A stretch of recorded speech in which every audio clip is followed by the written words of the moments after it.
All right. Mikey's in the chat. What is he doing in here?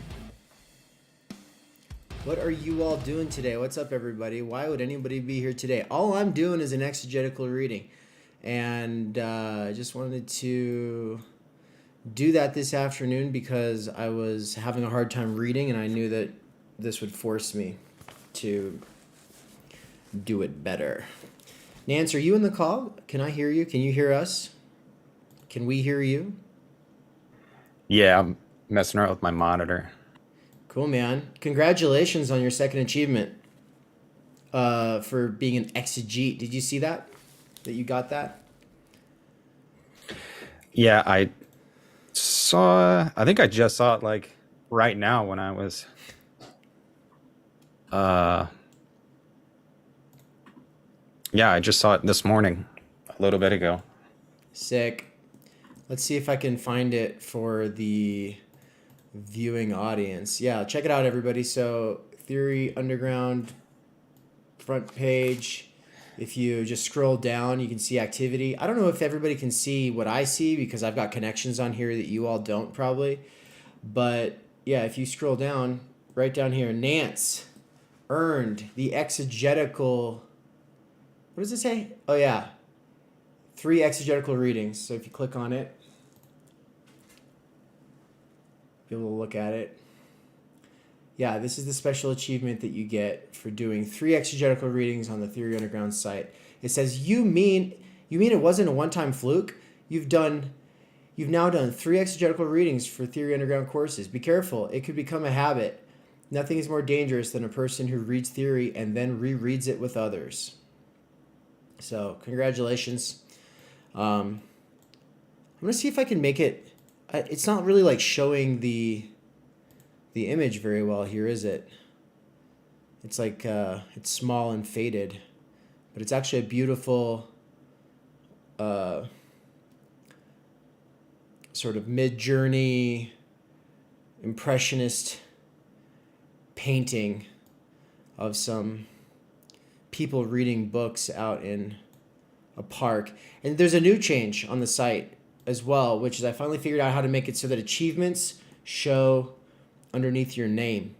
So right there, we're now able to see the different achievements that you've earned. If you click on an achievement, then you'll be able to read what it says and see who else has gotten that achievement so far. So I am not in a hurry to over gamify anything about this, but I am going to be developing a ranking system to show, yeah, here's a person who's read philosophy every day and written philosophy every day for the last 15 years. And here's a person who just came in yesterday off of Instagram. I want that to be very clear. And I want there to be a path forward for people to be able to get like, to be able to, move up that ranking system. It's somewhat arbitrary and it's never going to be perfect because some people will just want to tick the boxes and speed read through a bunch of text so that they can kind of have some kind of a title or something, because there's this thing with academia. It's like the credential thing. Like we want to get to the point where we can say we're educated, so that we can just have our opinions and people have to shut the fuck up and listen to us. And that's not the goal at Theory Underground. The goal is just to live this as a lifestyle. And so anyway, exegetical readings is part of it. And Nance was the first one to get the first achievement. And then he did one with Jordan recently. That was fantastic. I saw probably about an hour of it. It was like 2.5 hours long. If I didn't have a million things going on right now, I would have obviously listened to the whole thing. Like if I was in a doomer scrolling mood, I would have listened to the whole thing while playing Tetris probably. But I've just been slammed with work. And so that's that. I'm not going to say anything more about the work that I've been doing. The update is for the patrons on Sunday. So with that out of the way, let's turn to the text. The text is obviously For They Know Not What They Do, which I'm holding in my hands here. It's a beautiful, beautiful, sexy book. Michael Downs, who said yo in the chat. I don't know if he's actually going to be around in the chat. I'm guessing not because he's preparing for the lecture tonight. But, hey, Mikey, it's good to see you. We're all excited for your lecture. Obviously, like this is the big leagues, boys. Lewis says, hello. Secret Asian Dan says, rank me, daddy. New term just dropped, exegetical. Yeah, the clickbait title of this would be Chapter 2, Part 2, in which Derrida gets owned. Yeah, Derrida's about to get riggedy wrecked. For sure. So, I'm going to kind of skip the first half. Nance, could you say a thing or two about what I'm skipping? I know it's probably not, you're not prepared for that, but... So in the first section of chapter 2, he kind of goes through Hegel and kind of not restates it, but relates it through Lacan to why it matters, and you kind of get to see how identity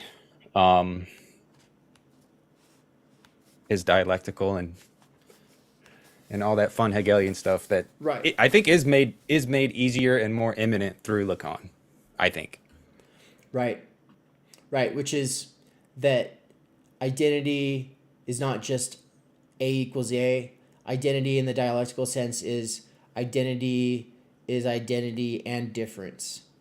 And so Derrida is the guy who critiques identity and sees difference in everything, but because he didn't take Hegel as seriously as he perhaps should have, because he's probably just going off of Kojève and Hippolyte, who are the main Hegelians of the time in France, he really digs himself into a nice little hole here without even realizing it. And then all the Derridians, running trophy laps in that hole, discover themselves being peeked down upon by a trash raccoon who's got news for them. They're wrong. So let's get to it. All right.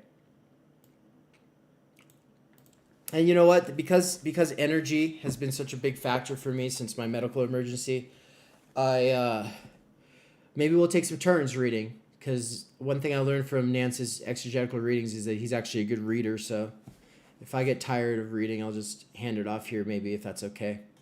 And then I did share the link to a few other people. Nance, feel free to share it to like Jordan and anyone else like that if you want to. What the hell? Michael Downs is popping into the chat? Hold on. Yo. What the hell? Mikey, what are you doing? Crashing the party.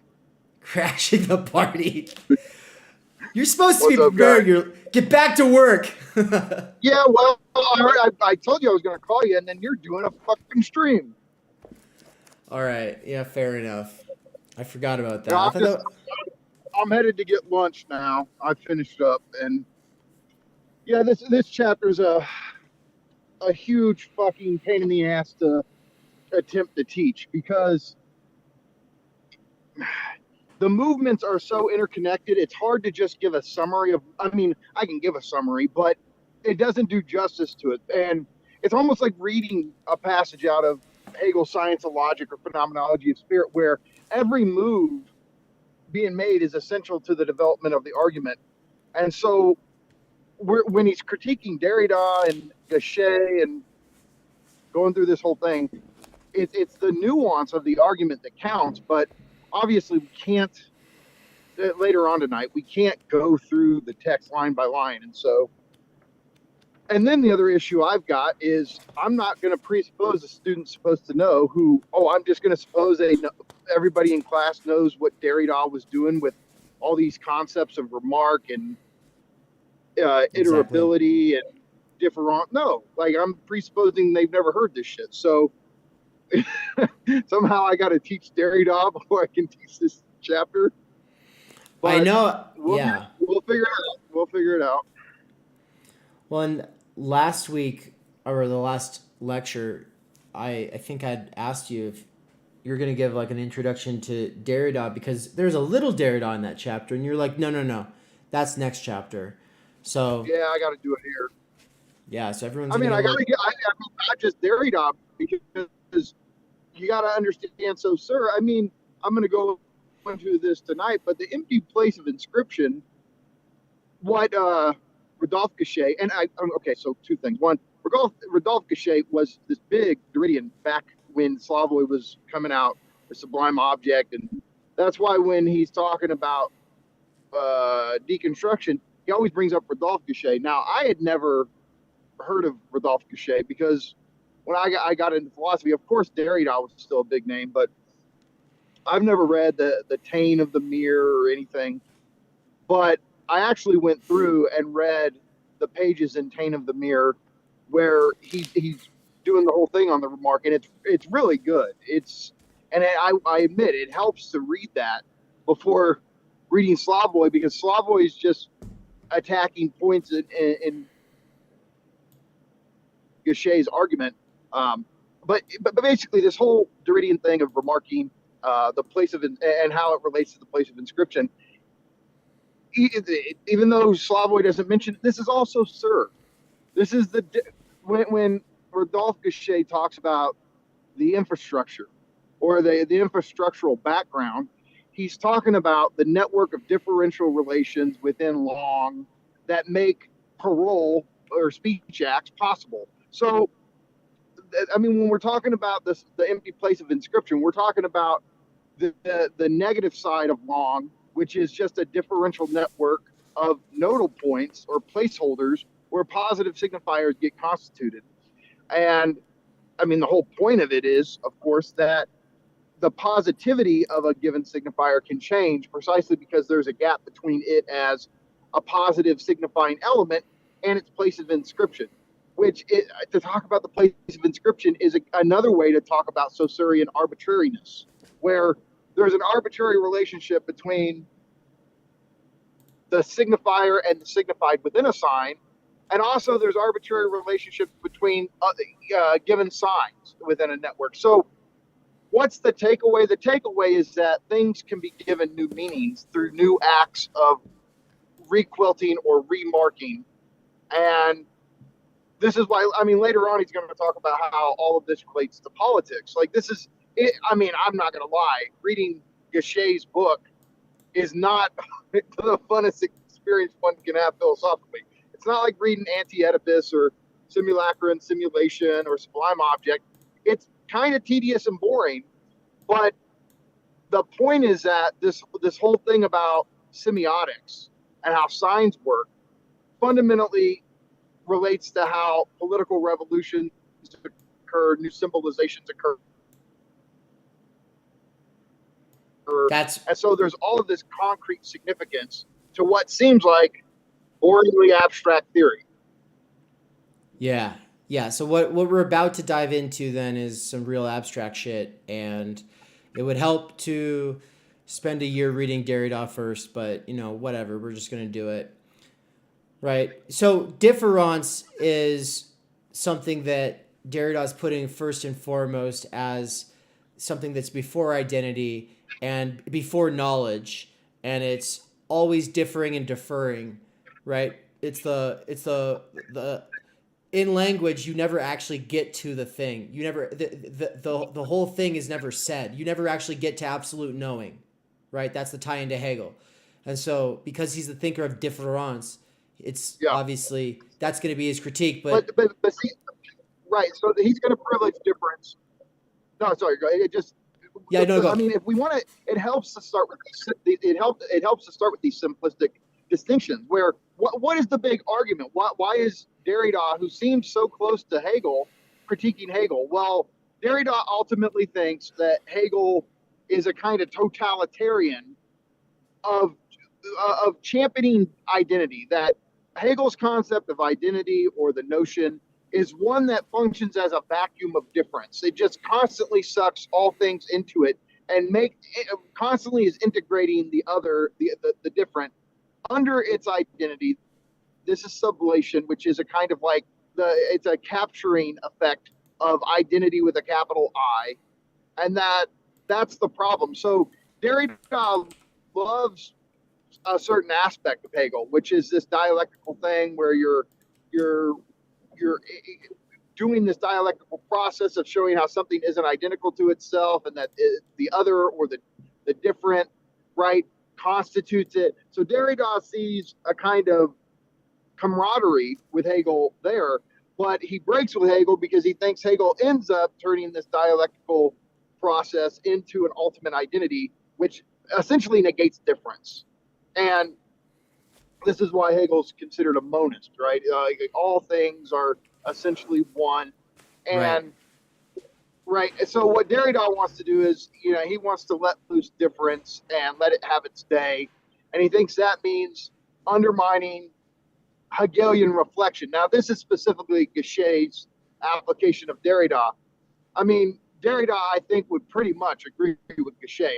Gachet seems like a really faithful reader of Derrida. But Gachet's point is that reflection is this moment where something encounters itself outwardly, which this could be like dialectical opposition, where it encounters itself in the form of another. I mean, this is why at the very end of the chapter, Slavoj kind of quickly relates it to the mirror stage, where the subject encounters itself in its imago, in its its mirror image. But the problem for Gachet is that he interprets Hegelian reflection in this real naive way. In fact, it's a pre-Hegelian concept of reflection that Gachet just projects onto Hegel. And that's one of the big problems. Žižek is pretty hard on Gachet for doing this. And so Slavoj's essential point is, look, you Derridians who are saying you're attacking Hegel and undermining Hegel are far more Hegelian than you know, and yet you don't go all the way. And so, there's a whole trajectory of how he gets there that we can't go into right now. But the point is that Derridians think that they're figuring out how to show Hegel's lack through a long and tedious deconstructive process. And Žižek's point is, bro, Hegel begins right where you guys end up arriving at. Like, you go through this long journey of deconstruction to show, see, this is where Hegel goes wrong. And my point, here is Žižek. Žižek's point is, hello, that's your end point is Hegel's starting point.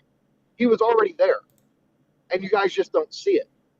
And so, Hegelian reflection or absolute reflection isn't a moment where I fully identify or incorporate my reflection into myself. It's when I realize that perfect reflection itself is impossible, and that this inability to ever coincide with myself fully is identity. So Slavoj is going to defend identity, but he's going to say it's identity in my inability to ever be purely myself. I never capture myself or fully mediate myself or fully sublate all of my differential content.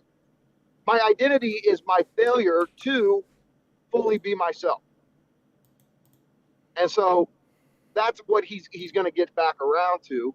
And he's going to say, and this is a process that the remark or the master signifier performs. It's a pure function of integrating my failure to be one with myself. Go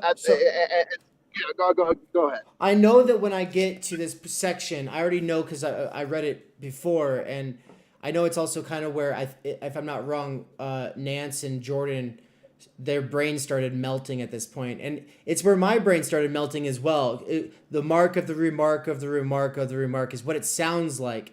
And so could you just say, could you give me a footing maybe as far as like this remark business goes? What is the remark? Yeah, okay. So the point is the remark, and I wish Slavoj had brought in the other term. He didn't. It's another way of talking about iterability, which Derrida talked about a lot. And in the 6 pages in Taint of the Mirror, where Gachet is talking about the remark, he has a whole subsection called the infrastructure as remark. And he goes into the whole thing, and he links remark to the trace and to the supplement and to iterability. Now, iterability is a concept Derrida developed, and it's just another way of extending what difference is. All of these terms are modifications on difference. And so iterability, it comes from two words. One is iter, which I forget what the origin is, if it's Latin or whatever. So iter means to repeat, and iter a means other. So what happens when we use a word? Well, it's a strange thing, right? Derrida would say every usage of a word or a mark is singular. Okay, it always has a singular context. In a kind of way, every usage of a word is a singular event, and yet at the same time, of course, we're using the same word.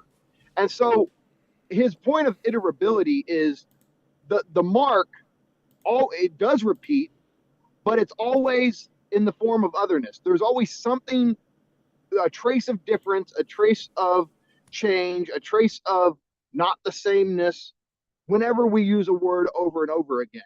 But for him, there's this process of remarking where all of these instances of a word, say the word dog, there's almost a meta process of capturing them and going, these are all the same, even though they're used in different contexts with different meanings, etc. And so for a word to be a word, for it to be used on multiple occasions ad infinitum, it has to be remarked. It has to be reassigned itself. I know this is weird. This is abstract, right? But for it to have a kind of internal coherence and consistency across all of its actual usages, we have to remark it as the same thing. Otherwise, it would just be totally meaningless and never have any coherence. And right, so this is why the remark is like a quilting point. Right. Every sign has to remark itself. It has to quilt itself in a way in order for it to have any cohesion and coherence across time and have any type of meaningful unity at all. So otherwise, the meaning would just be chaotic. So as an example of that, like when you're writing and you say something like, Michael Downs came on the call and started talking about for they know not what they do, and then you go a few sentences down and you're still talking, you can't just keep saying he, or if you're not careful, you might even drop saying he. You're still referring to you in this case. But now if you don't re-enter the word, say Mikey, to kind of remind the reader what you're even talking about, right? They're gonna So Gachet says sometimes other signifiers are the remark of the one signifier, but right, because you're remarking he with Mikey, you're quilting he with Mikey, right? But then the other, like vice versa. But what we have to do, we have to think this pure kind of transcendental logic here. When I say transcendental, I mean the conditions of possibility of a sign being used over and over again. The thing is, the sign itself has to remark itself. And so the point is, it's always split. What gives the sign its actual coherence is its place of inscription. It's empty void, right? The point is, all of the various usages of it are filling in that empty void. But it's not a pure substantial identity. It's a void within the differential network that this sign has been ascribed a place in. And so it's I know it's a hard thought to think, but the point is every mark has to remark itself in order for it to remain a coherent mark. Cool. So here's the point, but that's what a master signifier does. And so the point is, all it does is, like, all the remark does is point out the basic instability and inconsistency of the mark, but that's what gives it a consistency. This is the dialectical twist that Žižek's going to point out. Beautiful. So here's the point, right? What are we always doing in political battles? We already saw last week when we're talking about how we have free floating ideological elements and we're always trying to get a sign or a signifier that quilts them, that gives them meaning. It's a battle over their place of inscription, which is to say, it's a battle over fixing their meaning with it, and so communism or capitalism or feminism, right? There's battles over what these terms mean, and it's precisely because their meaning can slip and slide, and because essentially their positive content is positioned in an empty slot in language, that a battle over their meaning can be fought. If there wasn't a split between the positive content of a sign and its empty position, then there would just be essentialism of meaning. Right. But everything would just purely mean what it means. But if that was the case, it would almost mean like you couldn't have metaphor, you couldn't have metonymy, like you couldn't really have these differential structures where there's a slight variance in meaning or whatever. So meaning and language as we know it would collapse if there were fixed essences, as if if in everyday speech we had direct access to Platonic forms or something. Like right.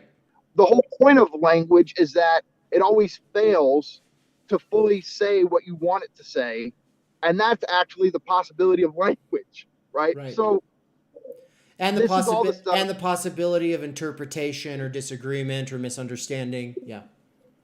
If we all had access to pure forms, there is no interpretation. Right. And so the point, though, is, and this is key, the very fact that our meaning isn't fixed. Now, Žižek doesn't really go into this, but this is one of the key takeaways. Because the meanings that we have towards ourselves, the signifiers that we identify with, are not fixed and essential, we have a certain freedom. Because we can always requilt ourselves. We can always slip out of the meanings that have been forced on us. And so this is also, in a sense, the condition of a kind of symbolic freedom, where we are not reducible to the meanings imposed on us. Right. Or and also in that sense, we're not reducible to what's been said. We can always clarify what we said, right? And that's the saying, always overflowing the said, right? Yeah. And so this is what Derrida is always getting at with the remark or iterability, is that language is always commenting on itself, but not in a pure meta way. Language is always commenting on itself from within language. And so it's a kind of, this is an unwritable, right? It's a Derridian. And so is the meta text outside of language, or is it inside of language? Well, it's outside because it's commenting on language, but it's inside because it is language. And so this is one of these moments of Derridian undecidability. And that's part of the issue. Like when we struggle over a master signifier, we're struggling over what part of our language is going to occupy this exceptional position, which itself is still constitutive of language while being a part of it, right? So there, in a lot of ways, Derrida is very close to Lacan and Žižek. It's that he doesn't understand. He thinks that when we resort to a master signifier, we're resorting to some sort of transcendental signified, almost like a Platonic form. And of course, that's not what we're doing. The master signified is dumb, stupid, contingent, arbitrary. It's the signifier without signified. And so it's not a pure transcendental signified. It's a placeholder. It's a quilting point. It's a pure mechanism. And it's right in line with what he calls the remark. And so, but this is his long way of defending Hegel against Derrida. And when you get to it's the third subsection on, what is it, from reflected failure to failure reflected. Is that the third? That's where he really makes clear what he's been doing. Okay. Is that sick? Right. And then by that last one, he tops off the chapter with a quick reflection on taint of the mirror. Now, as far as I understand, I'm not sure. I wish I could see an actual taint on a mirror to understand what's going on here. But I know this: the taint of the mirror is a part of the mirror that's scraped or scratched out or it's blurry. And Gachet is going to say, see, the remark always fails in a sense, because here's the point. If the remark is signifying as a pure function, if it's signifying this whole background infrastructure of language, it always does so in an imperfect way. Of course, it can't make all of the grammatical, syntactical rules of a language present to us. It can't reflect those. It can't reflect all of the nuances of difference to us, right? But But what is a taint? I don't understand the word taint. What is that like a taint, in this case, taint refers to a spot on a mirror that's scratched or scraped. Okay, so if you visualize it, it's a part yeah on the mirror that's indistinct, that's blurry, yeah that's sure roughed up. Okay, yeah what he thinks is that the remark. Okay, when we remark, we're performing a kind of pure function of language where we're unifying a word in all of its various usages, right? We're remarking it. But the point is for him, and this is, I know this is tricky. He thinks that by doing this, the remark embodies the very structure of language itself, right? All of the background infrastructure, as he calls it, the differential network, right? Because it's performing this function. It's a pure function. It's a formal mechanism. But the point is, even though it represents this differential dimension of language, the structural dimension of it, it doesn't make all of that actually comprehensive to us. We don't immediately have an intuition or an experience of the fullness of the structure of language. It's a yeah blur. Okay? So it refers to this formal structure of language while not perfectly reflecting it, always leaving it blurry, always leaving it indistinct. Okay? Well, Žižek goes, and that is precisely what Hegelian absolute reflection does. It's a reflection of how perfect reflection is not possible. sick That again, so that's all he's. So I'm about to go in and have lunch. I'll just good close with this. What he's going to do is he's defending Hegelian reflection against the Derrida's criticism. So Derrida's criticism involves developing this concept of the remark. And I should really say, I mean, look, Derrida does talk about the remark. It's in his book Dissemination, but this is actually Gachet's argument. okay And if he was inspired by Derrida, it was a very faithful reading of Derrida that I think Derrida would pretty much agree with. But Gachet is saying if you take the Derridian remark, it shows how there is a fundamental mistake in Hegelian reflection. Žižek's going to go, no, in fact, the very thing that you're using to critique Hegel is where Hegel starts with his concept of reflection, and you guys miss drawing the dialectical inference from it, which is to say that identity, failed identity, is the very condition of what makes this virtual structure what it actually is. So here's the beautiful point, right? This is something to keep in mind. Throughout what we've done so far, Žižek keeps talking about the inversion or the re-quilting. He just did one in the text. He just re-quilted Derrida and Gachet to make them Hegelian in a way. right Also pointing out where they fail, or where they go wrong. But he's re-quilting, he's inverting Derrida into making like sublation and reflection completely integrated with the remark. And so that's what he's doing. He's doing a dialectical inversion by reflecting in this way. So the very concepts that he's talking about, he's actually performing them. He's actually using them here in this chapter. perfect well and there you go And with that, everybody yeah, I'm there going you to go go in and have lunch. I will talk to you guys later tonight in class. all right see ya bye All right, bye later. Bye. So what I wanted to talk to Mikey about right now, that he was going to call me for, is something unrelated to all that. And now I just won't be able to talk to him about it before the class, which is fine. It was administrative nonsense that he doesn't need to worry himself about. It's my burden to bear.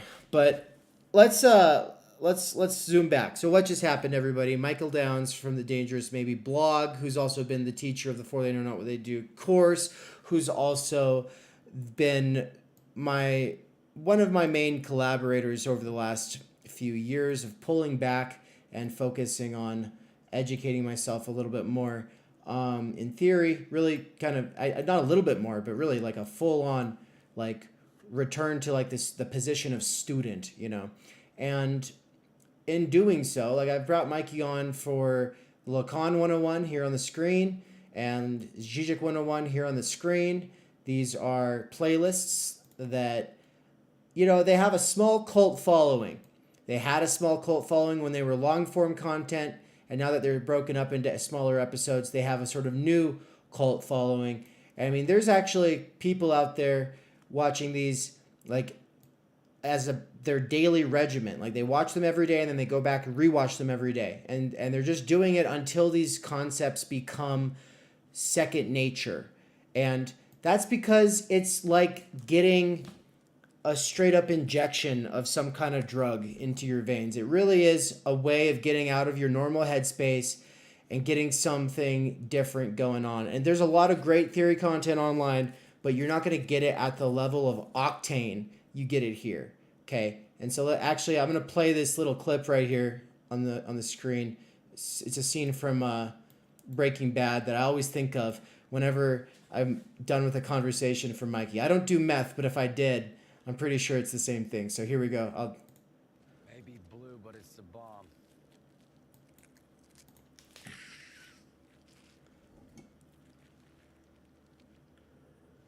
Oh, tight, yeah. Blue, yellow, pink. Whatever, man. Just keep bringing me that. So yeah, that's how I feel after these lectures. I have trouble going to sleep. I can't get to sleep until like 3 a.m. because I'm all just lit. Like these lectures are way longer than anything we plan on, and then then I stay up for hours, just like, oh my god, spiraling. And it's good. It's good. It's good. There's much more self-destructive ways to get out of your normal headspace, right?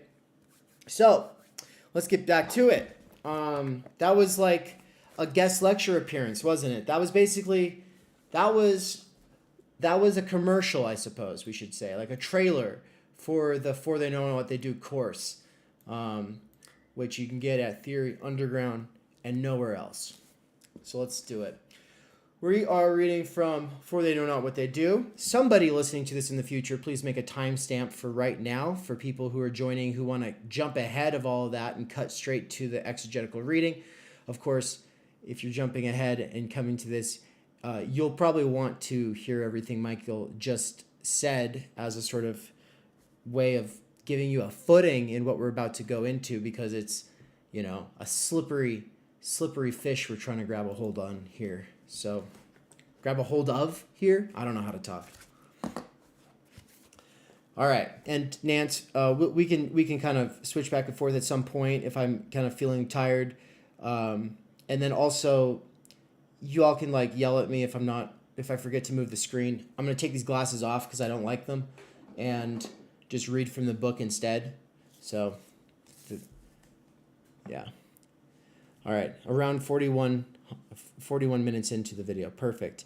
By the way, Tony Stark is in the chat. I'm going to meet him in a few days because he lives in Guadalajara, and we're going to meet up.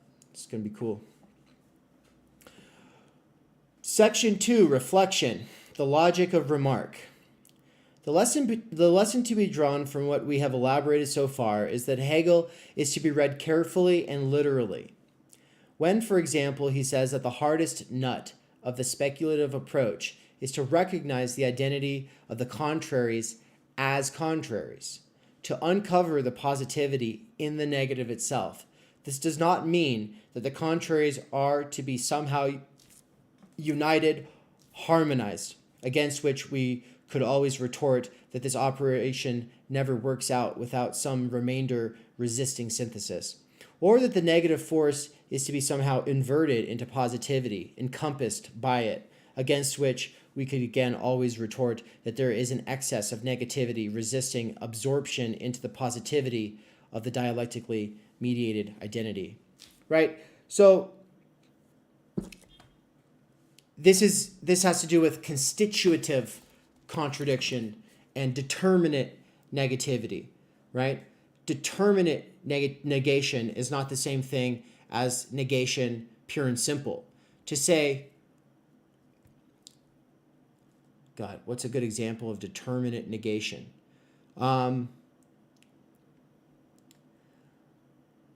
Me not playing sports in my youth was a determinate negation of my identity. I wanted to play sports. I also wanted to play musical instruments, but I was not allowed to play the musical instruments that I wanted to play, and I could not participate in the sports that I wanted to play. And therefore, my identity was negated in a certain way. But that negation was determinative, meaning that who I am, the positive entity that you could see as me, the positive set of characteristics that you could associate me with, are all given their meaning in a sense by this negation, right?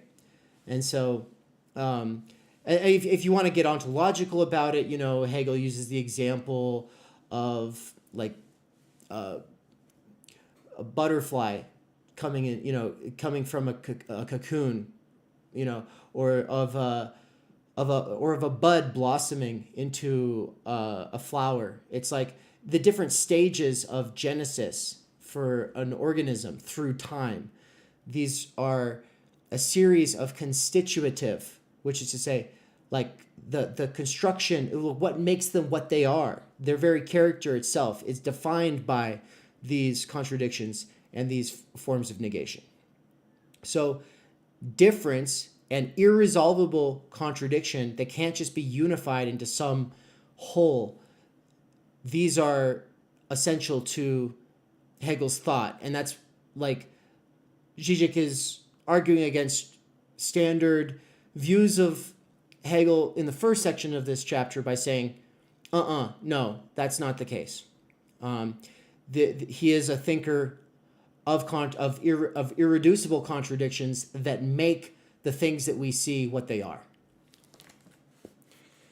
As we have seen, apropos of the cunning of reason, the crucial gesture of the dialectical approach is to exhibit the positive, enabling, productive dimension that pertains to the negative as such, to grasp how what appeared at first as a purely negative impending agency functions as a positive condition of possibility of the entity it impedes. The inappropriateness of the current doxa on Hegel emerges most clearly at this point, apropos of the negative's inversion into positivity. The hardest nut for the non-dialectical approach is to reconcile it with the Hegelian affirmation of the infinite force of the negative. That is to say, it is not sufficient to conceive Hegel as the thinker of negativity, as the philosopher who displayed the Bacchanalian dance of negativity. You know what that is, Nance? Do you know how to say that shit? Bacchanalian from Bacchus. From Bacchus? What's Bacchus? The Greek deity.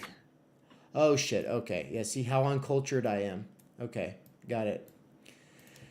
The Bacchanalian dance of negativity, which sweeps away every positive substantial identity. What escapes such an approach is simply identity itself, the way identity is constituted through the reflexive self-relationship of the negative. We shall endeavor to shed light on this hardest nut by a symptomatic impasse of the Derridian reading of Hegel.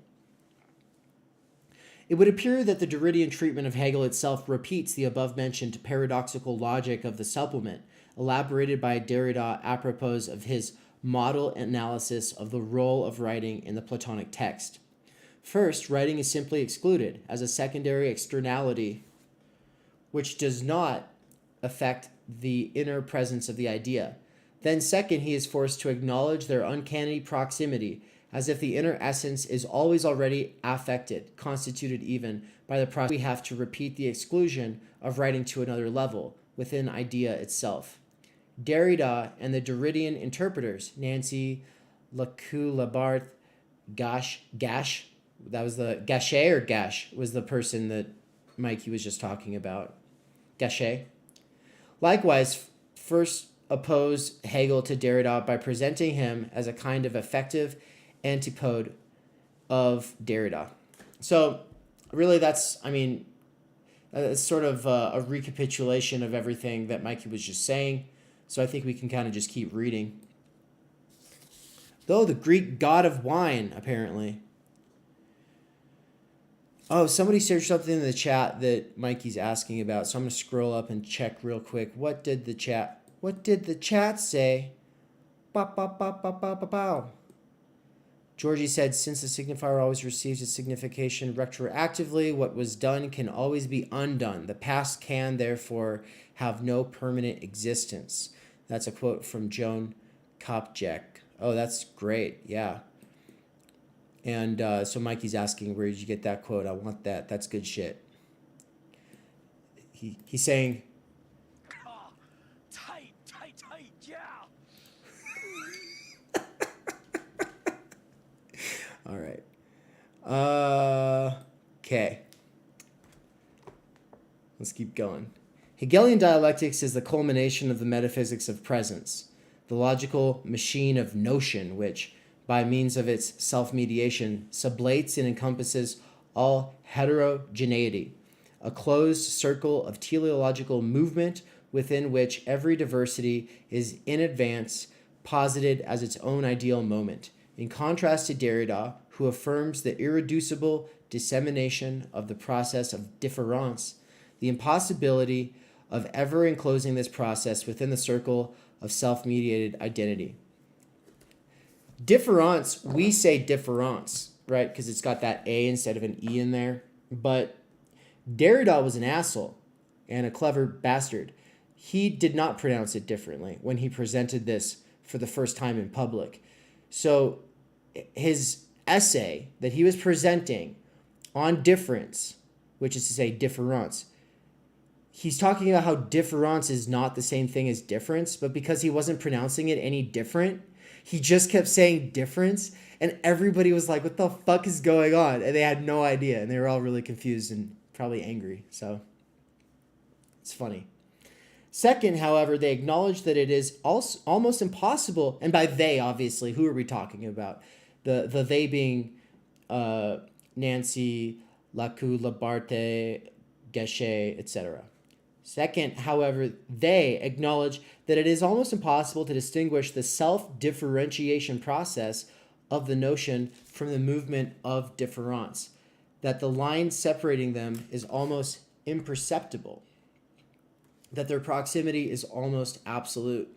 For this reason, their delimitation must be repeated, and as we have already pointed out, the form of this repetition uncannily resembles that of the fetishistic disavowal. The formula, je sais bien masquin m'aimer, French.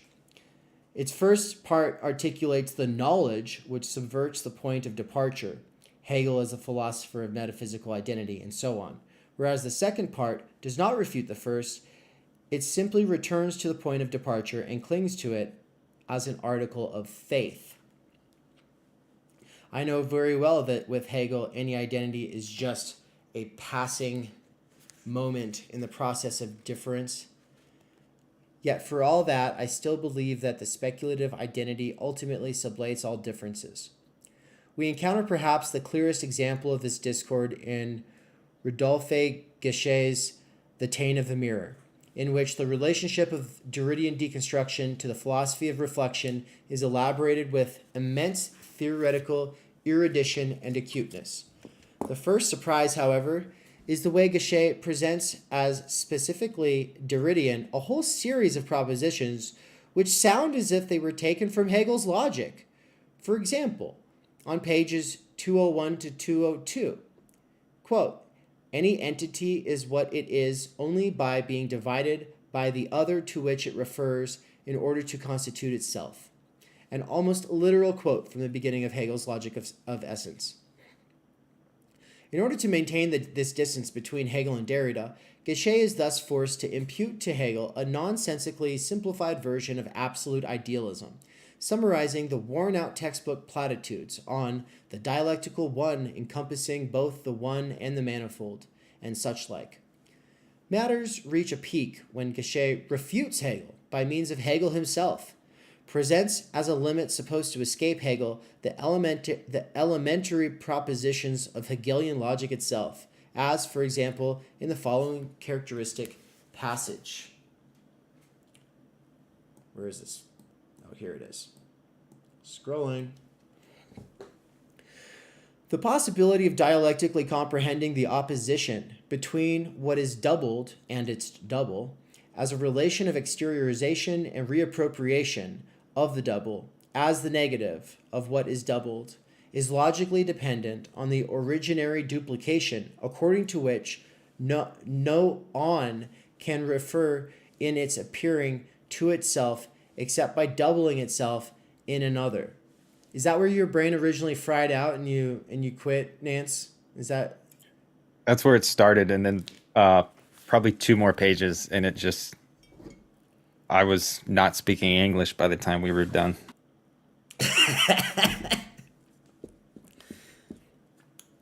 Yeah, reading this stuff is like me reading Spanish right now, even though I don't know what I'm reading. You know, like I have a book that I read before I take a nap to get my head out of English space and into I don't know what the hell's going on space. I'll just sit there because all my problems are in English, right? All my problems are English problems like that. I've not formulated a way to stress about my problems in other languages. So I just sit there and read a different language and it's like, the peace, the calm. This is what Buddhists describe as like being achieved by meditation, except it's easier for people so distracted. So anyway, I'm going to try to break it down. The possibility of dialectically so we want to comprehend the opposition between what is doubled and its double as a relation of exteriorization and reappropriation, right?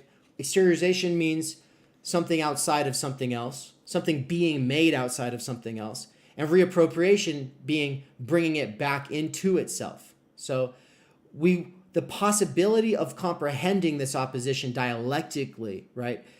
To understand how what is doubled is being exteriorized and then reappropriated by in the double of the double as the negative of what is doubled.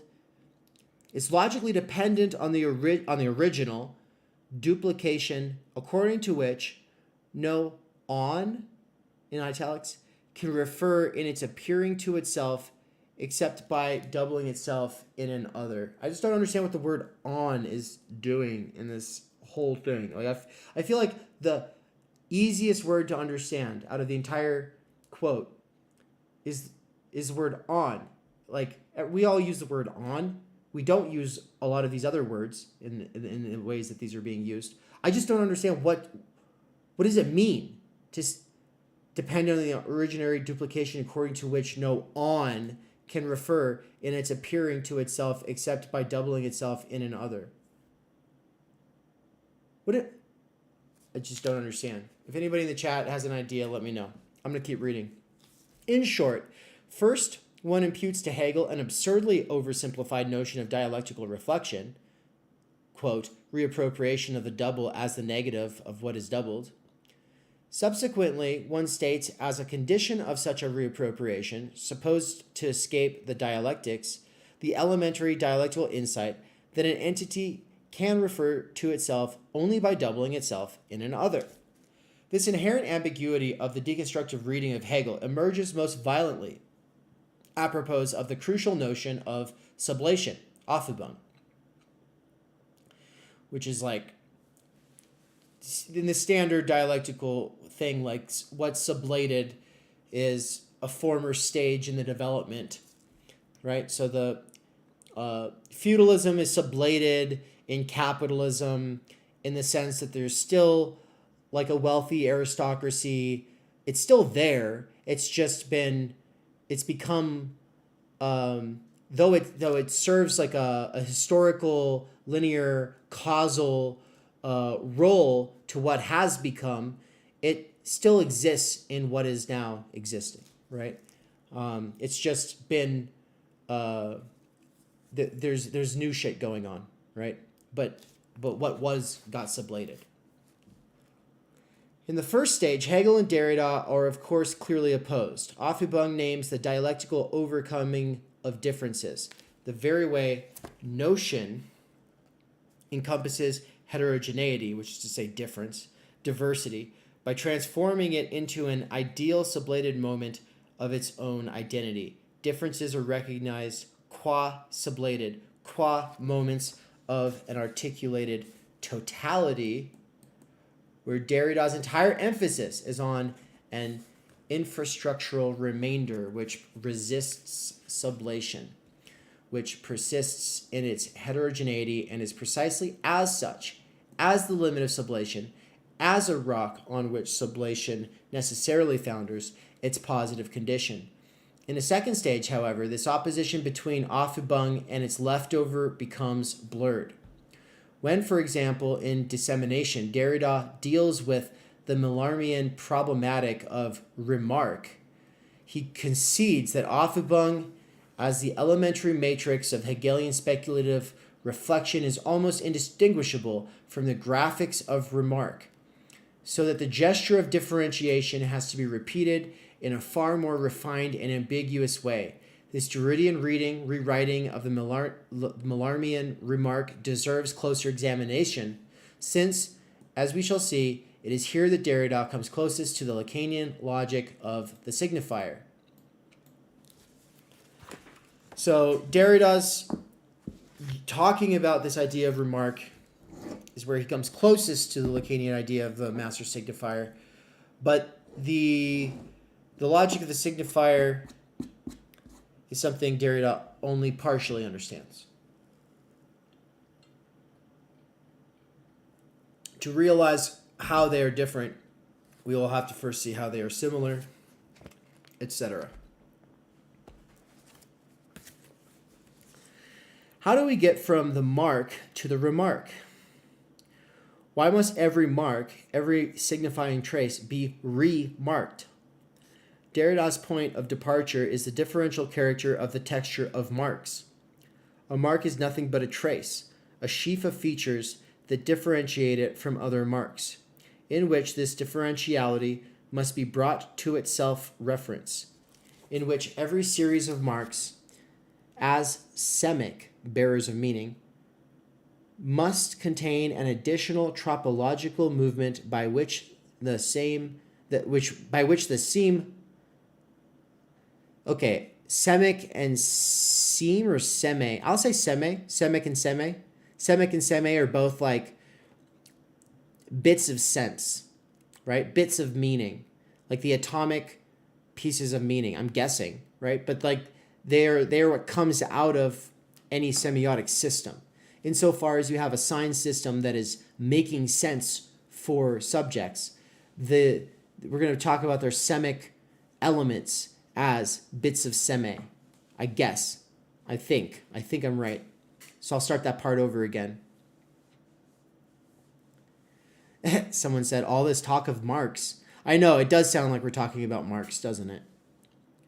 A mark is nothing but a trace, a sheaf of features that differentiate it from other marks, in which this differentiality must be brought to its self-reference, in which every series of marks as semic bearers of meaning must contain an additional tropological movement by which the semi-mark refers to what demarcates the marks, to the blanks between the marks that relate the different marks to each other. In short, and that was a quote, a Derrida quote, in short, in any series of marks, there is always at least one which functions as empty, asemic. That is to say, which remarks the differential space of the inscription of marks. It is only through the gesture of remarking then a mark becomes mark, since it is only the remark which opens and sustains the place of its inscription. Yeah, that's where I feel like I think I was reading this chapter the first time when I was in Germany, and it was like nighttime, and I think that my brain shut down about then. I was like, what? Don't do this to me. What is this? Honestly, I think Dissemination and the essay on difference are probably the two most important short works by Derrida to read. Everyone always thinks they got to read of grammatology as if it's his magnum opus, when it's not even close in any way, shape, or form. He's a much better essayist. He doesn't have a magnum opus, okay? So, sign system structure, or whatever the fuck that one's called,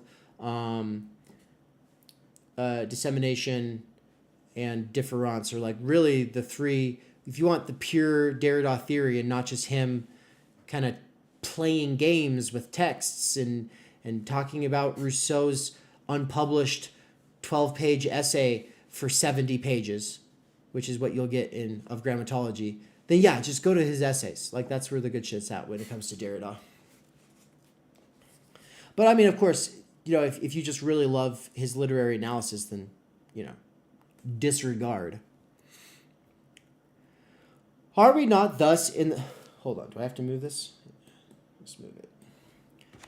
Are we not thus in the midst of the logic of the signifier as elaborated by Jacques-Alain Millière in his two short canonic writings, Suture and Matrix? In the second of which he even uses the same terms as Derrida, the mark and the empty place of its inscription, sustained by an additional empty mark, and so on. Is not the elementary proposition of the logic of the signifier, dismissed by Derrida in a short note remark on grammatology, that every series of signifiers must contain a paradoxical surplus element which holds the place within this series of the very absence of the signifier, to resort to the formula which has been part of the jargon for a long time, a signifier of the lack of the signifier. That is to say, insofar as the order of the signifier is differential, the very difference between the signifier and its absence must be inscribed within it. And is not this valence that is not just one among others, the Lacanian S1, the master signifier, the asamic signifier without signified, always supplementing the chain of knowledge, S2, and thus enabling it? We talked a lot about, S1 and S2 in the first chapter. And if you're in the Further to Know What They Do course, then you'll know all about it, I think, at this point. But S1 is the master signifier, basically. And it quilts the other chain of signifiers, the other network of signifiers, which would be S2. Okay? And the master signifier is an empty, insubstantial, it's a placeholder, imbued with all this meaning, that it really is borrowing from the other terms that it's quoting, and those other terms themselves are getting their very meaning from this sort of idol that quilts the entire field, right? And when you're doing ideological analysis, if you can figure out what someone's master signifier is, and you can figure out ways of critically suspending their master signifier, nothing else even matters after that. They can't even do anything, right? Which is, for me, I'm not a debate person. So I'm not a debater, but I care about not being tricked, manipulated, or brainwashed by persuasion bros. And the persuasion bros are very seductive, and they get me all the time. And that's one of the wonderful things about theory, is it helps you get free of their bullshit, Moreover, is not the empty place represented by the remark, the Lacanian barred subject, the subject of the signifier, so that this most elementary matrix already makes possible the inference of the Lacanian definition of the signifier as that which represents the subject for all other signifiers. He's hearkening back to the last chapter at this point. Does not the remark represent the empty space of inscription for all other marks? To render this logic of remark palpable, let us just recall a certain procedure found in different domains of art, from painting, the relation between figure and its ground, to music, the relation of motif and accompaniment, and cinema, the paradoxical inversion by means of which what at first appears as motif, figure, retroactively, after being remarked by a new motif, figure, changes into accompaniment, ground, and the complementary inversion whereby what at first appears as mere accompaniment changes retroactively into the principal motif. Let us begin with Escher's graphic paradoxes. Their basic procedure is that of the dialectical interplay of figure and ground, of gradual transformation of ground into figure, of retroactive remarking of ground as figure, and vice versa.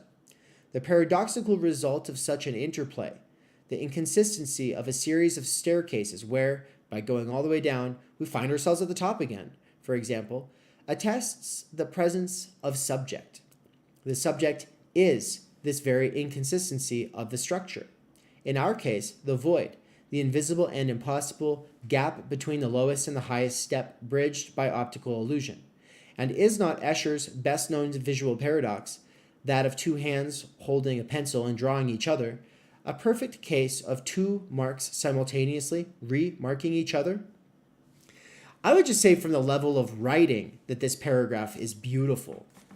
He brought together music, cinema, and art theory in one sentence, and then shows how these all play together with everything he's talking about, runs this through Escher's graphic paradoxes, and then shows how in every one of these cases, what they really do is they invoke the subject itself, the subject that is perceiving whatever it is that's being perceived, right?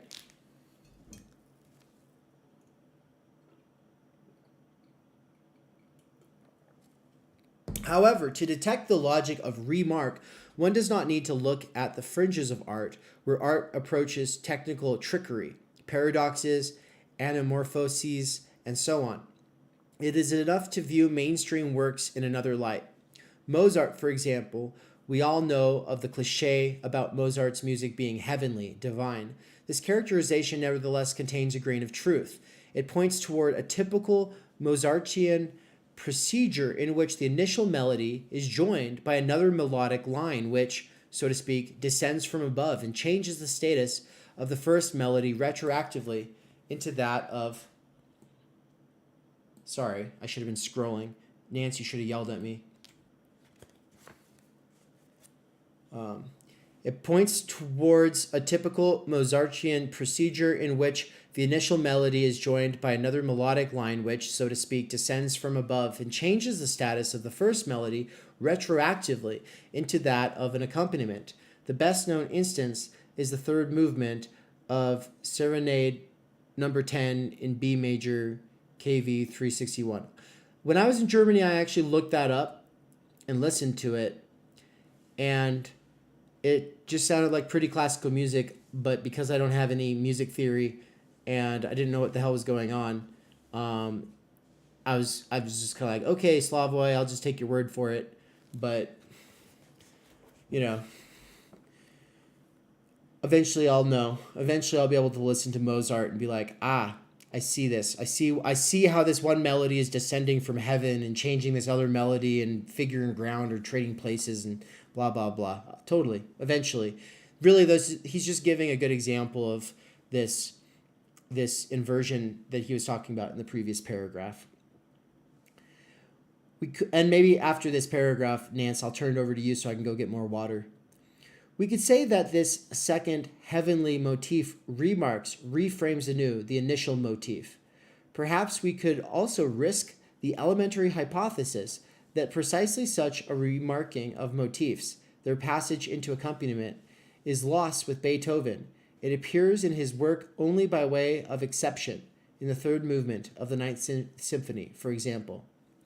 I like how in the first lecture to the For They Don't Know What They Do course, when Mikey showed that clip of Slavoj making fun of deconstructivists, he was talking about how if Butler was to talk about something just normal in reality, how she would have to do all this hedging and then eventually say that if we risk this, then we, and then you finally come to the statement that is the thing that a normal person would have just said in the first place.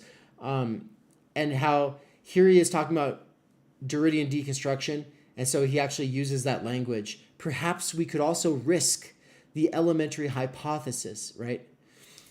All right, but I'm gonna step away as Nance takes the reins here.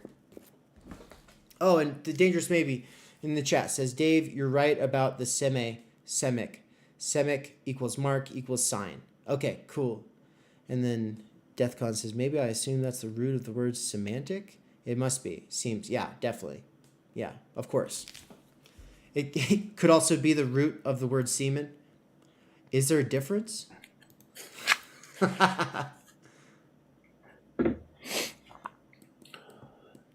Ninth Symphony. All right. In the domain of cinema, a homologous inversion is often practiced by Alfred Hitchcock. In The Birds, for example, the famous panoramic shot from great height of a small town in which a fire has just burst out. Suddenly, a lone bird enters the frame from behind the camera. Soon it is joined by a couple, followed by the entire flock. The same shot is thus remarked. What seemed at first to be an establishing shot of the entire scene taken from a neutral, objective point of view is subjectivized and proved to be the threatening view of the birds themselves, of their victims. A similar, albeit symmetrically inverted, procedure is used by Francis Ford Coppola in the opening titles of his Conversation. The camera shows various scenes from a park full of walkers during a lunchtime break, with a soundtrack of strangely distorted voices. We, the spectators, automatically take this to be a neutral, purely illustrative background for the titles, whose sole function is to create the right feeling. However, it soon becomes evident that the scene shown during the titles is the key scene of the entire film, a detective agency in the middle of bugging an adulterous couple. The crucial point not to be missed here is that the reference to the imaginary level of Gestalt does not suffice to explain this dialectical interplay of figure and background. Inversions of this kind are possible only within the universe of the signifier, that is to say, within a universe in which at least one element represents the place of inscription of and for all other elements. Without the inscription, within the series of elements of an element which remarks their very place of inscription, the distance between figure and its ground cannot be established. This dialectics of figure and ground makes it possible to discern the homology between remark and Aufhebung pointed out by Derrida himself. An element is sublated, suppressed, and at the same time preserved when it is remarked by a new frame, included in a new symbolic network, elevated into its element. In the above-mentioned shot from the birds, for example, the objective view from above the town is suppressed and preserved by being remarked at the subjective view of the birds themselves. The thing remains exactly the same as before, yet all of a sudden, its meaning changes totally. It remains the same qua mark, yet it is remarked in a different way. In this sense, the dialectical inversion always follows the logic of remark. The thing itself in its immediacy does not change. All that changes is the modality of its inscription in the symbolic network. In this sense, it also becomes clear why the remark coincides with Lacanian S1, the master signifier, the quilting point to Capitan. The effect of quilting takes place when, with a sudden reversal of perspective, what was a moment ago still perceived as defeat appears as victory. Let us take the case of St. Paul, whose rereading of the death of Christ gave Christianity its definitive contours. He did not add any new content to the already existing dogmas. All he did was to remark as the greatest triumph, as the fulfillment of Christ's supreme mission, reconciliation of God with mankind, what was before experienced as a traumatic loss, the defeat of Christ's mundane mission, his infamous death on the cross. Here we encounter again the fundamental Hegelian motif. Reconciliation does not convey any kind of miraculous healing of the wound of scission. It consists solely in a reversal of perspective by means of which we perceive how the scission is in itself already reconciliation. How, for example, Christ's defeat and the infamous death are already in themselves reconciliation.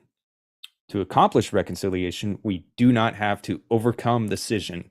We just have to remark it.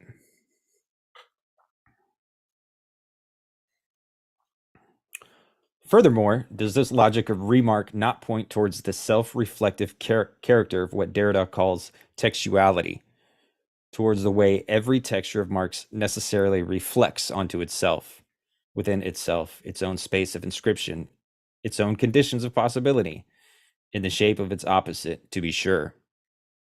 The empty space of inscription, the lack, reflects itself in the shape of a positive mark, of one among others. Gachet proposes the following concise formulation. In effecting itself by the remark, designating its own space of engenderment, the mark inscribes itself within itself, reflects itself within itself, under the form of what it is not. It is the logic of remark, therefore, not the elementary matrix of the Hegelian self-reflective movement of the notion. In On Grammatology, Derrida articulates how Rousseau inscribes textuality within the text, how he tells us in the text what is text. The themes upon which the Derridian reading of Rousseau is centered, supplementarity, for example, are not simply themes among others in the chain.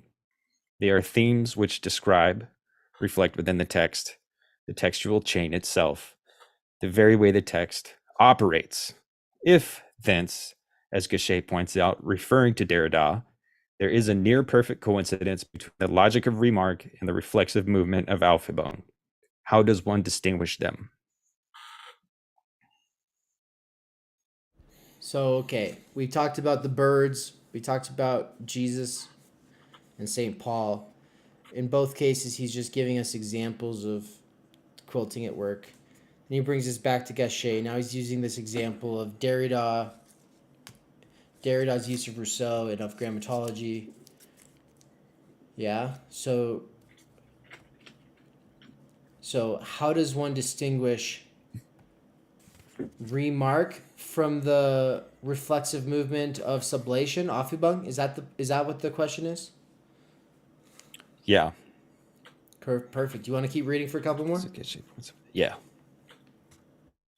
Gachet's basic strategy consists in drawing a distinction between the reflective layer of the text, elements, motifs, by means of which textuality is represented within the text, and its infrastructural background, the textual operations that render possible and, by the same gesture, hinder such reflectivity, which open its space but simultaneously prevent it from fully succeeding and thus coinciding with itself in accomplished self-mirroring. He quotes the following passage from Grammatology. If a text always gives itself a certain representation of its own roots, those roots live only by that representation, by never touching the soil, so to speak. And comments upon it.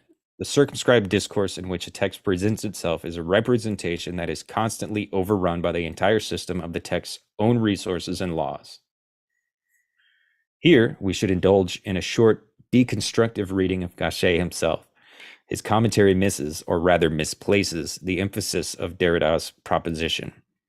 That is to say, Gachet puts the emphasis on the way self-reflection is embedded in infrastructural mechanisms which exceed it, whereas the whole point of Derrida's quoted proposition is its exact opposite. These infrastructural mechanisms live only by that representation. That is, the very textuality of the text is sustained by this self-reflection. There is no primordial textual infrastructure that could, as a result, reflect itself in a distorted, partial way within the text. Textuality is nothing but a name for this very process of textual self-reflection. In other words, of this process of remarking. Let us, however, turn to Gachet's principal argument against identifying the infrastructure of remark with the Hegelian movement of reflection. This theme that describes the chain itself does not reflect the whole chain. If reflection means what it has always meant, a mirroring representation representation through which a self reappropriates itself. Instead of reflecting the chain of the text into itself, supplementarity remarks that chain in the same way as it is self-remarked, as it is itself remarked, that is, put back into the position of a mark within the textual chain. The illusion of a reflexive totalization by a theme or a concept is grounded in the representational effacement of their position as marks within the chain that they tend to govern. Because of the remark, self-representation and self-reflection never quite take place. A theme or concept can only designate the text in a biome. That is, its representation is the representation of a representation. Right. The first phrase is already revealing. One can discern remark from reflection only by presupposing that reflection means what it has always meant. This statement is doubly questionable, formally as well as on the level of content. On the level of content, it is, to resort to naive terms which are quite appropriate here, simply wrong. It imputes to Hegel a strictly pre-Hegelian notion of reflection, a mirroring representation through which a self reappropriates itself, a notion which misses what Hegel endeavored to circumscribe by absolute reflection. If this were the Hegelian notion of reflection, then we certainly could not speak of a similarity between the movement of reflection and remark. Formally, such a statement cannot but sound somewhat odd, coming from the mouth of a deconstructivist. Is not the entire effort of deconstruction directed towards displaying how words never simply mean what they have always meant? How can they never reach the full identity of their proper meaning? Here, however, all of a sudden, we are obliged to appeal to what reflection has always meant. What if Hegel himself had already deconstructed the notion of reflection, making it function in a way unheard of within the pre-Hegelian, and perhaps also post-Hegelian, tradition? What if, precisely with Hegel, reflection no longer means what it has always meant?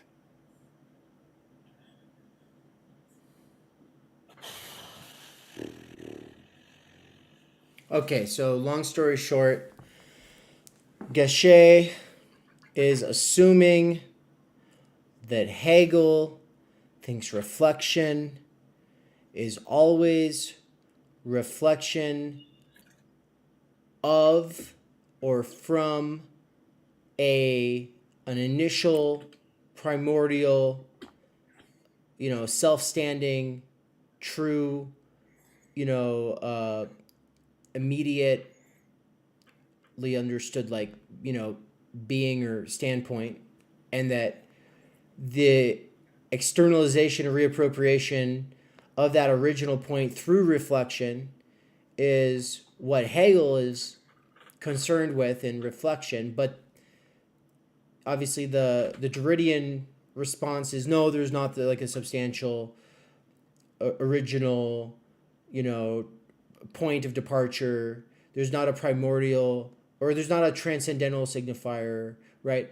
And so the Slavoj's point is duh. That's what Hegel's all about. Is he's not down with that Fichtean shit. Punk ass. That's basically what happened here. I'll read some.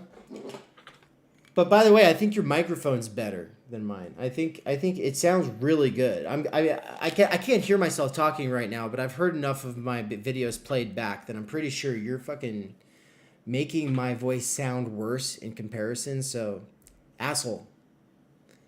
It's all God-given, baby. It's dope. The Abyss remarked. To decide on this crucial point, we have to look closely at Geshe's line of argument. Contrary to the movement of reflection, where by means of reflexive totalization, it's reflexive. What does that mean? It always appears in theory stuff, right? It just has to do with the looking back on itself, right?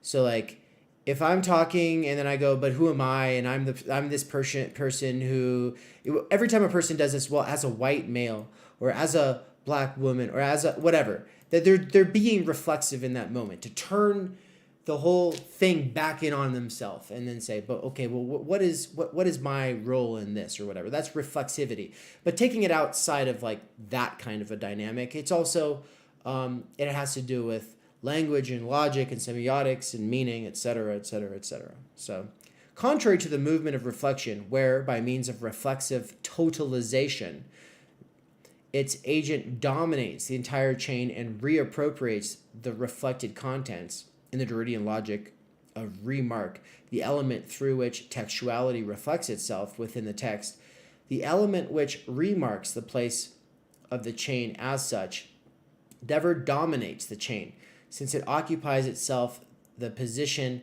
of one of its elements and is thus remarked anew by other elements. For this reason, any element can reflect textuality only in a bime, which I don't know that we actually know what that means. He said earlier when you read that, what did he say? He said as in, and then he explained what he meant, but I don't remember. As in the representation is the representation of the representation. That's what in bime means? In abime? That's how he qualified it, yeah. Okay, good. For this reason, any element can reflect textuality only in this its reflection all the way down thing, which would be the en abime. Through endless deferment, there is always a certain excess of remark which eludes dialectical totalization. So this endless deferment, by the way, when he says difference, he's really talking about the endless deferment of ever actually getting there, right? Like Derrida's, I believe, somewhat black-pilled about what we can actually achieve through writing and speaking, right?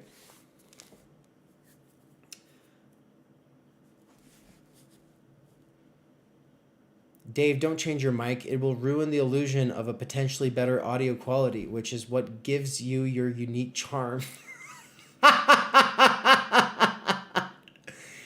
Thanks.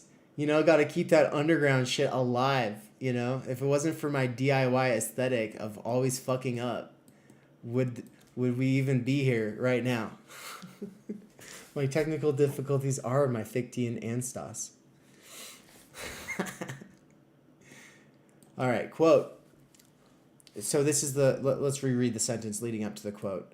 So yeah, for this reason, any element can reflect textuality only as reflection all the way down through endless deferment. There is always a certain excess of remark which eludes dialectical totalization. Quote, one trope too many is thus added to the series, and in the form of a proxy. It represents what does not really belong to the series of semes, the non-meaning against which the full marks stand out.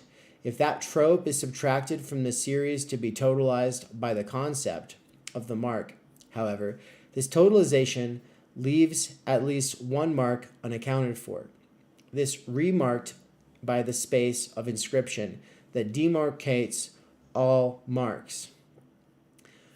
No concept or theme of the mark could hope to coincide with what it aims to embrace. I just want to say, like, the word demarcate, right? If you were like, if you had a map up on the wall and you were trying to talk about like, well, okay, you need to go here on the map.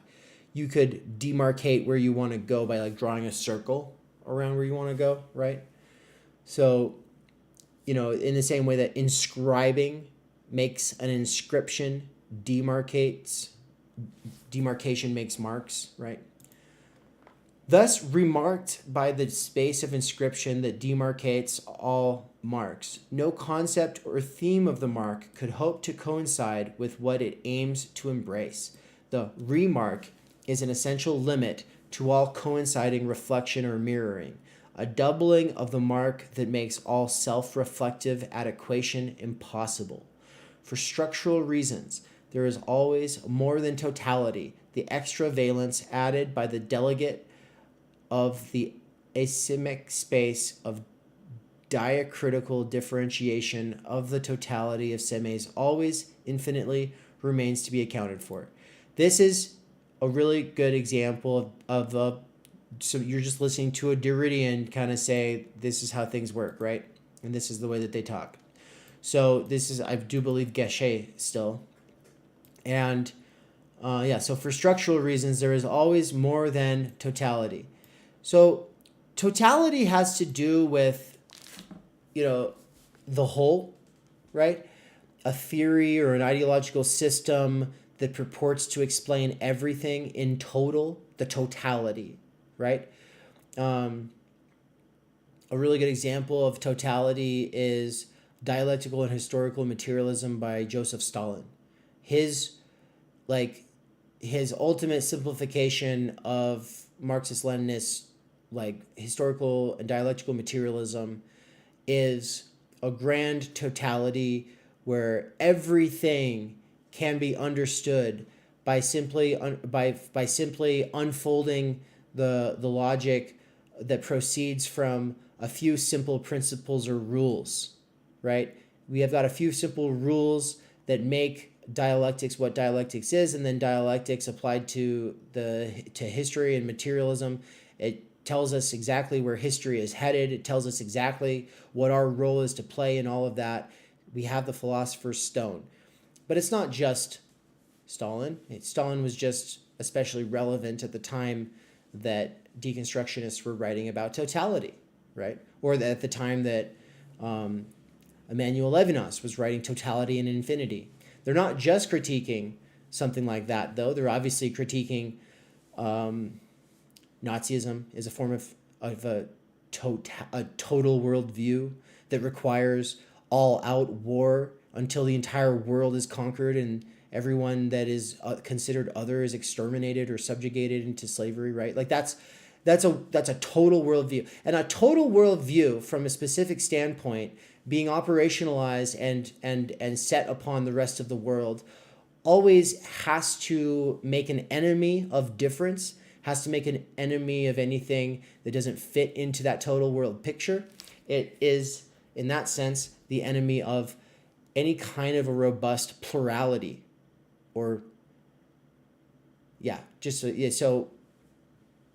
that's operative throughout this whole section has been this word totality, and I hadn't really gone into it, but that's what's at stake, right? That's where the rubber meets the road.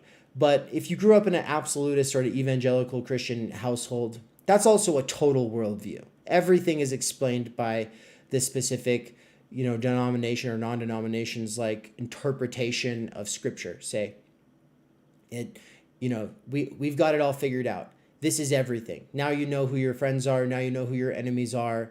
Now you know what's good. Now you know what's bad. No ifs, ands, or buts. It's all been figured out.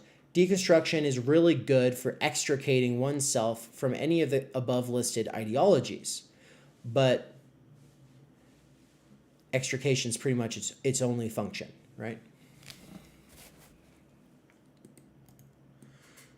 The extra valence added by the delegate of the asemic, which would be like non-signifying, non-meaning space of diacritical differentiation of the totality of semes always infinitely remains to be accounted for, meaning that difference is operative. Everything's being differed and deferred.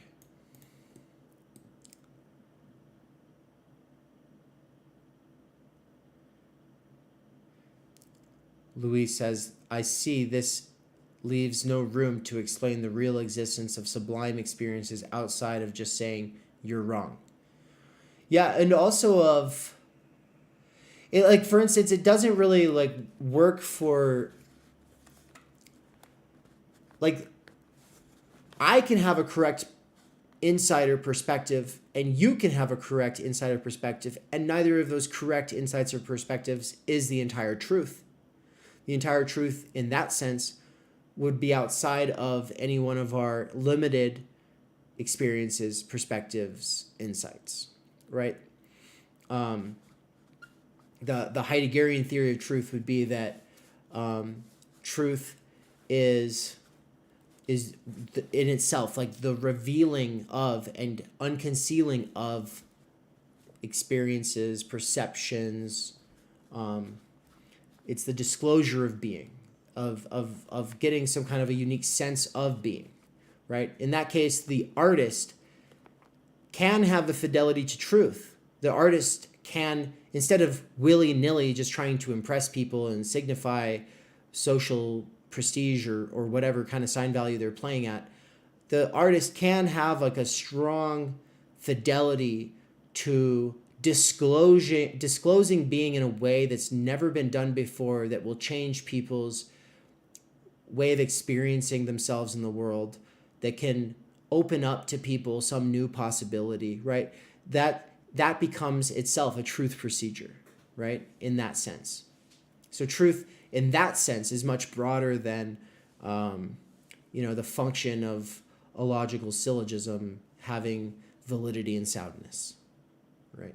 Which would itself still have the ability to be correct or incorrect, to be sensical or nonsensical, right? Which still matters. So logic still matters in that sense, but truth in this expanded sense is also involved with making us aware of the perspectival situatedness that we are all always in, right? So yeah, a bunch of people can be correct at the same time, but still disagree with each other, right? Or they could all be fucking wrong. But insofar as they are wrong, how they're wrong, we learn something about truth, right?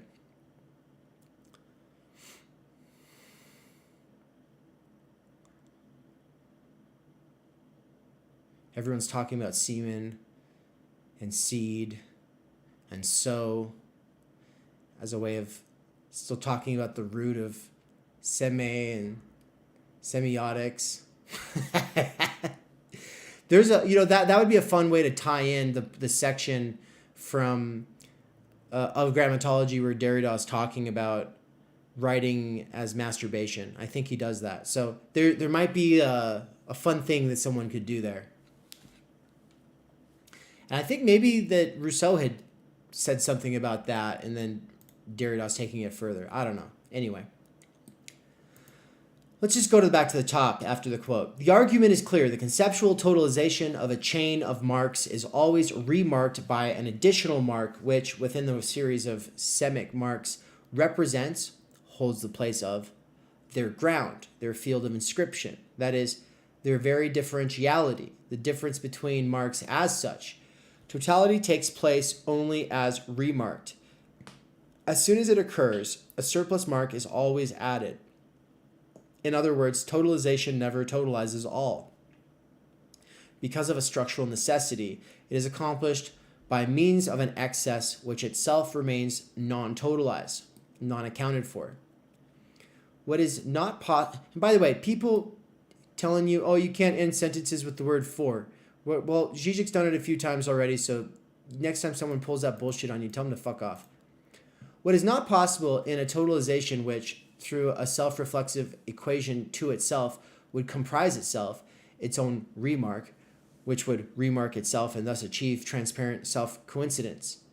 Yet Hegelian reflective reappropriation is precisely such an impossible totalization in which the field of marks remarks reflects its own conditions without remainder, in which the frame of the text is inscribed into, accounted for, by the text itself. Does this argument... So the argument here being that everything's circular in language. Really, that's basically the point being made there. Okay, but this paragraph was just Slavoj reiterating what Geshe is saying in this paragraph. So he's put it in his own words. And by doing so, he is saying, I know what Geshe is saying. This is what he's saying. Now he says, does this argument hold? Is it effectively an argument against Hegel? Instead of providing a formal answer, I will risk an empirical refutation, however naive it may appear, by referring to a particular line of thought from Hegel which suits perfectly Geshe's description of the way remark functions as a surplus of means of which totalization takes place. Hegel's deduction of monarchy from his philosophy of right. Okay, that'll be his empirical example, I guess.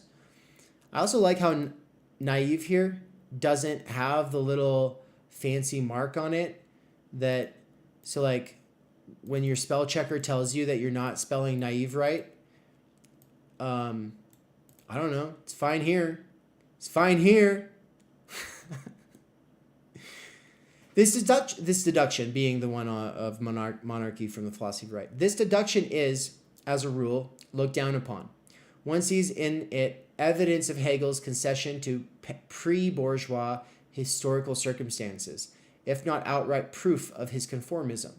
There is surprise at the absurdity and inconsistency of Hegel, the philosopher of absolute reason, advocating that the decision on who will be the head of state should depend upon the non-rational biological fact of descent, like bloodline. It is pointed out how the whole of Hegel's argumentation clings to a wordplay on immediacy.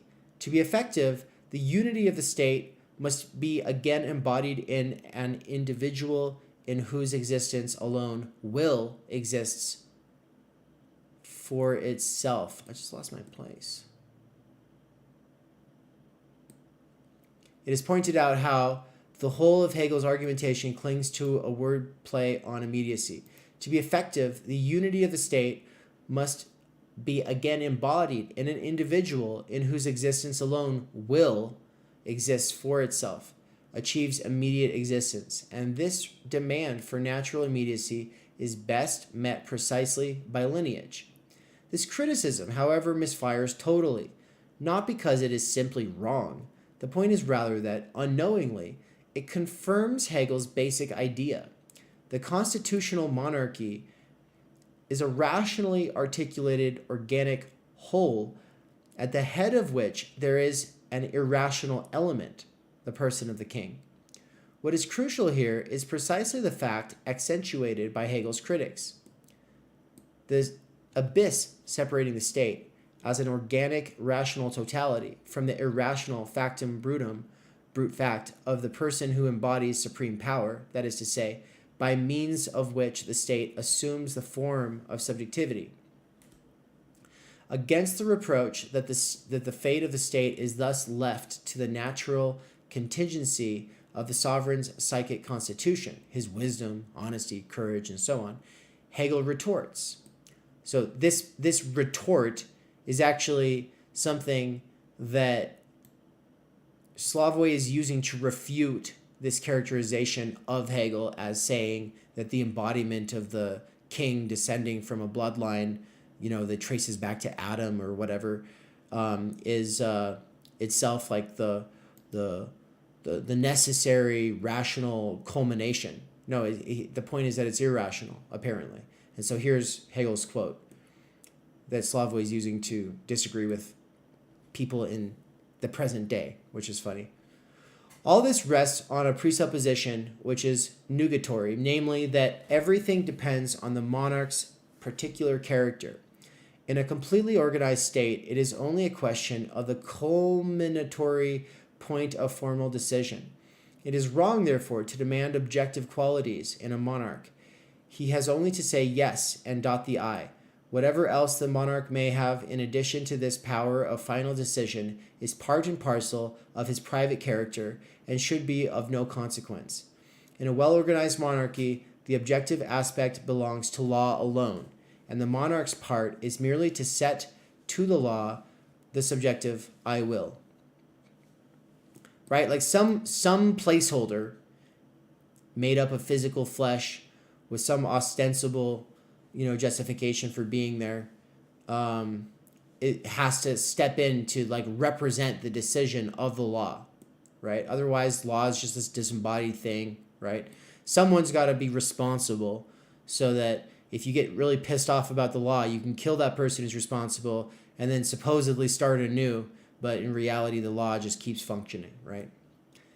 The act of the monarch is thus of a purely formal nature. Its framework is determined by the Constitution. The concrete content of his decisions is proposed to him by his counselors, so that he has often no more to do than sign his name. But this name is important. It is the last word beyond which it is impossible to go. Hereby, all is actually said. The monarch functions as a pure signifier, a signifier without signified. His entire actuality and authority consists in his name, and it is precisely for this reason that his physical reality is wholly arbitrary and could be left to the biological contingency of lineage. The monarch thus embodies the function of the master signifier at its purest. It is the one of the exception, the irrational protuberance of the social edifice which transforms the amorphous mass of people into a concrete totality of mores. By means of his existence of a pure signifier, he constitutes the whole of the social fabric in its organic articulation, the irrational surplus as a condition of the rational totality, the excess of the pure signifier without signified as a condition of the organic whole of signifier signified. Taken, and I know that just early into philosophy, it's all signifier, signified. It's difficult. But you just always got to go back to every sign in a sign system is not self-standing, but is in relation to all other signs historically as well as at the given moment, right? So the diachronic and synchronic aspects of the semiotic network. Diachronic being the evolutionary growth of the language, and the synchronic being where it is at any given moment, right? Because words change, and the what they mean changes in reference to one another, and these things are largely historically contingent and have to do also with cultural particularities and random events that occur. You cannot even begin to understand language without understanding that, which is why you always got to go back to Ferdinand de Saussure's Course in General Linguistics, right? But the other thing is that the sign is made up of the signifier and the signifier being whatever the mark is used, whatever mark is chosen as the signifier, whatever letter combination is chosen, whatever word is used, which is arbitrary. And then the signified, which is the concept that is meant, right? So there's a concept of the tree, and then there's the word tree, right? Signifier would be the word tree, signified would be the tree, right? And the tree is what? It's an abstract idea. You have an abstract idea of a tree. It's probably brown at the base and green at the top, but is it pointy or is it round? I don't know. Everyone's got a different little idea in their head when they say these things, and that's why you have to re-quilt and remark and clarify and contextualize what you're talking about. Anyway, so there you go. That's my little quick rundown on semiotics. Mikey will go a lot more in depth into that tonight. So anyway, he says, so the irrational surplus is a condition of the rational totality, the excess of the pure signifier without signified as a condition of the organic whole of signifier signified. Quote, taken without its monarch and the articulation of the whole, which is the indispensable and direct concomitant of monarchy, the people is a formless mass and no longer a state. Right, I was just watching Game of Thrones, and I'm rewatching it for like the fourth time, and when I say Game of Thrones, I mean the first 5 seasons. The rest don't count. But in Nance is laughing. It's true. Season 2, when Remley gets, I don't know if this is that big of a spoiler. Just close your ears if you give a fuck. I don't think anyone cares. But yeah, Remley's gonna go to war with Stannis Baratheon. They're both brothers, right? The real king died. Now all of the lords of the land of the 7 kingdoms have, like, most of them are like, no, I'm the king. No, I'm the king. No, I'm the king. Right? So you already have like this fallout occurring. But Renly Baratheon has a huge army behind him. He's about to wipe the floor with his brother. And then once he does, he'll be able to roll that army into his, and he's going to go and conquer King's Landing. It's going to be a slam dunk. But then he gets assassinated. And you don't see it coming, really, and really right in the moment when he gets assassinated, he had been brokering a peace agreement of sorts with Lady Catelyn Stark of Winterfell. And so in the moment that Remley gets, boom, he's out, it's like, oh shit, everything falls apart. Everything. The peace agreement that was just being worked out falls apart. But now his giant army falls apart. Like the following day, it's just like, okay, a lot of these generals and lieutenants and like whatever, different kinds of commanding officers are now taking their troops over to Stannis' side. But other ones are saying, no, we're just going to go do our own thing, or we're going to join some other side. And so, yeah, if you don't have some kind of a unifying incarnation of the idea that is supposed to bring together this group, if it's just going to be a mass, right? It's just going to be this formless mass and no longer a state, right? Because you're not a state without a monopoly on force, and you ain't going to have a monopoly on force without order. And what orders, what quilts, what structures, what organizes? A master signifier, right? That king is a semiotic function.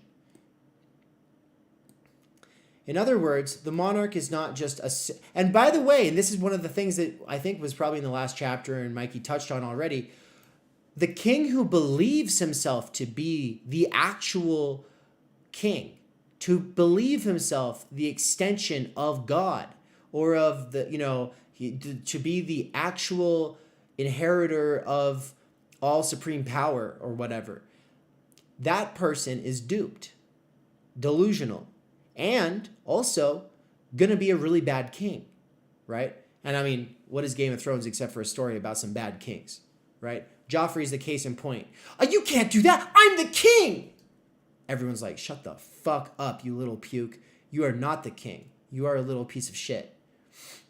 A sadistic, narcissistic, psychopathic piece of shit. One of the worst, or one of the best evil characters in the history of shows, or I don't know if we can say cinema to a show, but in the history of cinema. In other words, the monarch is not just a symbol of community. He is something decidedly more.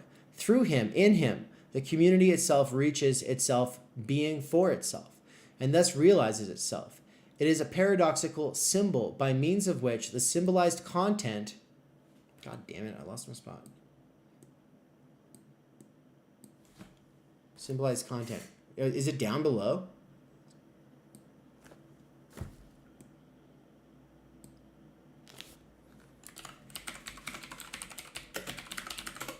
It's halfway down 83. 83. Yeah. You want to start reading while I find it? Yeah. In other words, the monarch is not just a symbol of community. He is something decidedly more. Through him, in him, the community itself reaches its being for itself and thus realizes itself. It is a paradoxical symbol by means of which the symbolized content actualizes itself. The monarch can accomplish this task only insofar as his authority is of a purely performative nature and not founded in his effective capacities. It is only his counselors, the state bureaucracy in general, which are supposed to be chosen according to their respective capabilities and their fitness to do the required job. One thus maintains the gap between state employees who must obtain their post by hard effort, by proving themselves worthy of it, and the monarch himself as the point of pure authority of the signifier.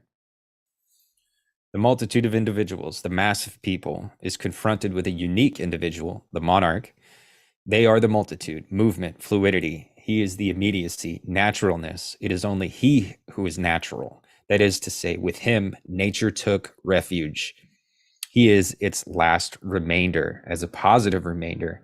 The family of the prince is the only positive family. All other families must be left behind. Other individuals have value only insofar as they are dispossessed, insofar as they have made themselves. This coincidence of pure culture, the empty signifier, with the leftover of nature in the person of the king entails the paradox of the king's relationship towards law. Strictly speaking, the king cannot break the law since his word immediately makes law. It is only against this background that Kant's unconditional prohibition of the violent overthrow of the king obtains its rationale. In this sense, monarch functions as a personification of Wittgenstein's skeptical paradox. We cannot say that his act violates the rule, since it redefines it. All other subjects are marked by the gap forever separating their pathological reality, what they effectively are and do, from the ideal order of what they ought to be. They never fully correspond to to their notion and consequently can be judged and measured by their inadequacy to it. Whereas the monarch immediately is the actuality of his own notion. To resort to Kantian terms, the king is a thing which acquired phenomenal existence, a point of short circuit between the noumenal order of freedom, moral law, and the level of phenomenal experience. More precisely, although he is not it, we, the subjects, are obliged to act as if he is the thing embodied. The paradox of the Hegelian monarch is thus that, in a sense, he is the point of madness of the social fabric. His social position is determined immediately by his lineage, by biology. He is the only one among individuals who already by nature what he socially is. All others must invent themselves, elaborate the content of their being by their activity. As always, Saint Just was right when, in his accusation against the king, he demanded his execution not because of any of his specific deeds, but simply because he was king. From a radically Republican point of view, the supreme crime consists in the very fact of being the king, not in what one does as a king. Here, Hegel is far more ambiguous than it may seem. His conclusion is roughly as follows. Insofar as a master is indispensable in politics, we should not condescend to the common sense reasoning which tells us that the master should be at least as wise, brave, and good as possible. On the contrary, we should maintain the greatest possible gap between the master's symbolic legitimation and the level of effective qualifications.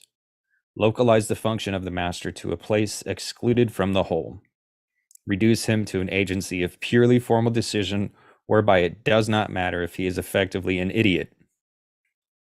At the very point where Hegel seems to praise monarchy, he carries out a kind of separation between S1 and A, between pure signifier and object, and little a, between pure signifier and object. If the king's charismatic power of fascination depends on concomitance of S1 and the object, on the illusion that the master signifier covers deep within itself the precious object.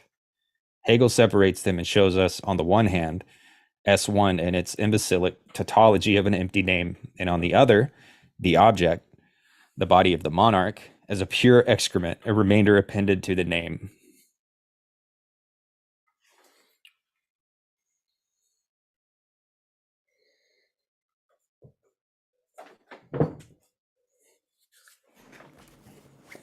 You're doing really good.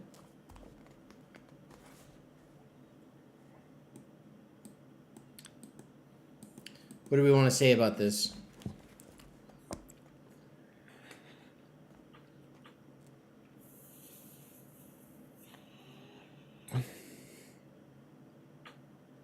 So I did want to, with the double inversion from the previous chapter that I struggled with to wrap my head around. I think this might have to do with that. Like the first inversion would be like on like Carnival when people dress up as king. The fools are the kings. The king is a fool. Like that's an inversion, and then the doubling of that inversion is when you realize the king has always been a fool. And that's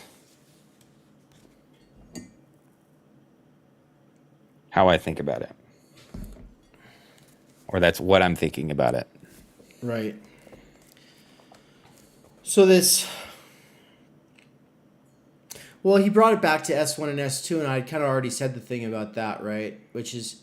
So I'm not sure about exactly how to tie it into double inversion. And I think that's a really good question.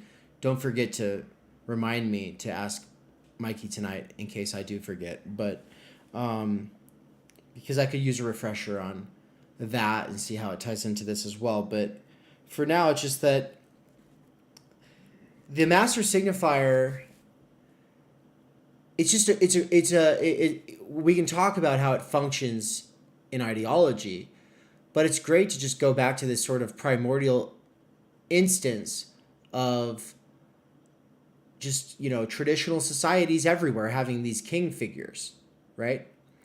And whether that king was incompetent, inbred, mad, or wise and actually like noble, that's kind of contingent. What's working for law is that the entire system is being sort of rationally embodied in an irrational object, right? Now, obviously, that human being is not an object, but the king is not a human being. The king is a symbolic function in a field of relations, and we can't think about it any other way. Or at least we can think about it other ways, but we're missing something very important here if we don't think about it this way, right? So this has to be kept in mind. I think that's, for now, probably good enough to get into the next section at least. And then we've only got a few more pages, folks, and then there you have it. We will have done the last half of this chapter. And then, you know, for anybody who's looking for a refresher on these chapters, I do have a playlist of exegetical readings for this book. And for chapter 2, even though I didn't do an exegetical reading for the first half of it, no worries. Nance and Jordan did do that first half, and Adam did the last part of chapter 2. So, I mean, really, we could probably cut it off right here, or at least at the section called the taint in the mirror or whatever. Yeah. So we could just read the next couple pages and then leave it to Adam to kind of finish it out. But it's good to have these exegetical readings overlap, and since I think we're making good time, we'll finish it out. But yeah, Adam doing the last part of this, and then Nick doing the part from the one. It's killer. It's absolutely killer having different voices, different perspectives, different interpretations, having already read passages, then rereading those aloud with others. I really feel like nothing's going to keep the text alive better than exegetical reading as a practice. And yeah, people, I know that like this is a content killer or like an audience killer, an algorithm killer in terms of like this is not the way to grow a channel. Like I understand that. Like I know exactly what to do to enlarge an audience and what kinds of bombastic, self-certain, performative stunts and topical issues would have to be focused on. But no, like what we're modeling is something that hopefully rubs off on a few other people, but ultimately, look, it's for ourselves. It's because we're getting more out of this than we would have if we weren't doing it this way, right? Like, it's helping me just get out of my head, and so I really appreciate you joining me on this, Nance, with so many of these, and also for the folks in the chat, the fact that there are people here, that there's anyone getting anything out of this at all in the first place is encouraging, makes me feel a lot less alone for even being interested in things like this, so thank you.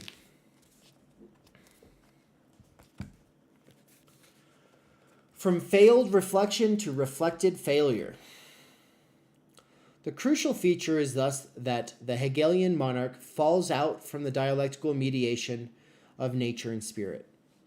He presents a point of the immediate passage of one into the other, a paradoxical point at which the pure name, the pure agency of the signifier, immediately clings to the last residue of positive naturalness, to what is not sublated or affabunk, sublated through the work of mediation. Have we not here in the position of the monarch a clear sense, or a clear case of an element which, in its relation to the semic totality of the state, functions precisely as a remark in the Derridian sense of the term, of an element which is more than totality, which sticks out from the rational totality of the state, insofar as it is the last residue of nature, of non-reason, but which precisely as such reflects the very space of articulation of the rational totality, of an element which literally represents what does not belong to the series of semes? Nature in its immediate... Oh, sorry. Okay, I'm going to reread that sentence. Fuck. Of an element which literally represents what does not belong to the series of semes, nature in its immediacy. The monarch is a strange body within the fabric of the state. He remains unaccounted for by rational mediation. However, precisely as such, he is the element through which rational totality constitutes itself. Herein lies the secret of the dialectical mediation of social elements by the state's rational totality. This mediation can be brought about only by way of an irrational residue of non-mediated nature, that is, the stupid biological fact of the monarch's body.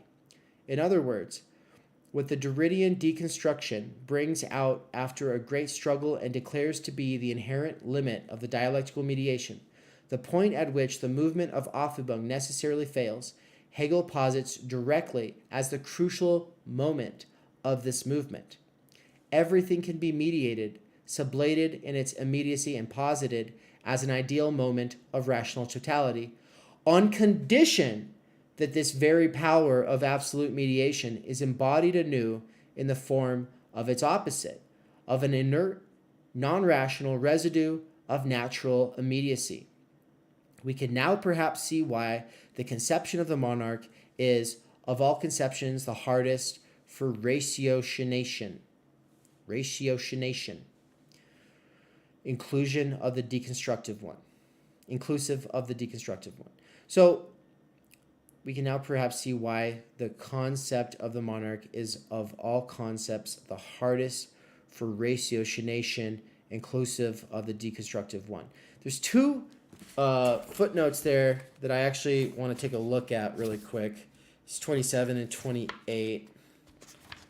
So ratiocination, I think, is it's like rationalization or to make sense of something rationally, but in a way that is putting emphasis on the root of rationality, that is ratio, which is to say, like, looking at something from both sides. I think that's what's going on here. And so in a sort of straw person version of Hegel's dialectics, there's always two sides to everything. They both rely on this dialectical relation, and in this straw person version of Hegel, all of these things always just are synthesized or culminated into some totality that reaches absolute knowing or whatever.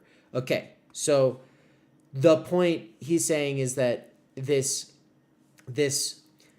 remainder, this excrement, that which cannot be included in the totality, this element of irrationality, is what is so hard for deconstruction to conceive of as it deconstructs ratiocination or whatever the fuck. I think I'm doing okay at describing this, but for the love of God, if you have any better ideas, please let me know. And does that sound right to you, Nance, or did you have any idea of what was going on there when you read that? Yeah, that's what I think it means also. Okay. If Georgie or Dan or Tony Stark or Louise or Mikey or anyone else in the chat wants to expand on that, go for it. But let's see the footnotes for that. 27 says, just Hegel philosophy of right. Oh, so in the philosophy of right, he's quoting Hegel there from the philosophy. Sorry, fuck, I didn't scroll. Okay, this is where we're at. I've highlighted what we just read for anybody who is trying to follow along on screen. I need AI. I need AI to just scroll this thing for me. But it says, we can now perhaps see why the conception of the monarch is, quote, of all conceptions the hardest for ratiocination. That's Hegel talking. Okay. And then he says inclusive of the deconstructive one. So that's footnote 28 that says, the paradox of Lacan is that although in his explicit statements he also subscribes to what later became the the deconstructivist argumentation against Hegel, his actual theoretical work goes against it and is Hegelian precisely where he himself does not know it. The effect of it is that Lacan often refutes Hegel by means of an argument which is itself deeply Hegelian, as for example in this passage from Ecries. Quote, certainly there is in all this what is called a bone, though it is precisely what is suggested here, namely, that it is structural of the subject. It constitutes it in essentially that margin that all thought has avoided, skipped over, circumvented, or blocked whenever it seems to succeed in being sustained by a circle, whether that circle be dialectical or mathematical. End quote. How can, and this is obviously in reference to when Hegel is debunking, what's it called? Phrenology, the trying to know things about people based on the bone structure of their skull. He's deconstructing that, and there's like that moment where he encapsulates the absurdity of the phrenologist position by saying spirit is a bone, right? It's a meme at this point, but he's saying that, you know, these phrenologists reduce culture and social development and complex symbolic and lived experiential relations between people in a society, aka spirit. That's what he means by spirit. I just described it. Reducing spirit to a bone. That's what phrenologists are doing. And what Lacan seems to be doing in the Ecrit is arguing against Hegel by saying, yeah, but also spirit is a bone. Without that bone structure there, the brain wouldn't be able to be where it is. So it's all part and parcel of the same thing. And so when Lacan is saying that this is the case, he's saying it's also obviously not fully reducible to it, but it's dependent on it in a way that is not being respected by Hegel. That's what Lacan seems to think. But Žižek is arguing with his favorite thinker to save his other favorite thinker from this misunderstanding. So he goes on. How can one not recognize in this bone, which is structural of the subject, precisely insofar as it resists symbolization, dialectical mediation, an allusion to the Hegelian thesis, the spirit is a bone? So, I guess I didn't have to explain that because he was just about to say that. But yeah, so I mean, he doesn't just have to argue against Derrida to save Hegel and show that that Derrida is himself Hegelian when he doesn't realize it. He also has to do that with Lacan, because really the French, they didn't get the memo. Žižek is trying to give them the memo.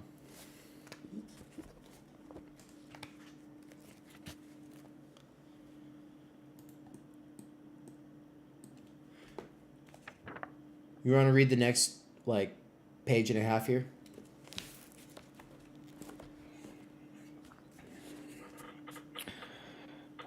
Of all conceptions, the hardest for ratiocination, inclusive of the deconstructive one. For that reason, Gachet's proposition, thus remarked by the space of inscription that demarcates all marks, no concept or theme of the mark could hope to coincide with what it aims to embrace, is to be given its full weight and taken more literally than it was probably meant. By its mere presence, the remark, which represents the place of inscription of other marks, themes, prevents the other marks from coinciding with themselves, from achieving their full identity. The very identity with itself of a remark embodies negativity, autofissure, inherent to all marks, insofar as this identity consists in the impossible coincidence of an element with the empty place of its inscription, which is the Hegelian Wittgensteinian definition of identity. By his mere presence, the monarch serves as a remainder of the ultimate instability of the social fabric of the fact that we call society is the congelation of an original violence which can at any moment erupt again and pulverize the established order. The monarch is therefore simultaneously the point of guaranteeing stability and consistency and the embodiment of a radical negativity, the central element by reference to which the structure obtains stability and meaning. The point of identity in its very heart coincides with its own opposite. That's awesome, by the way.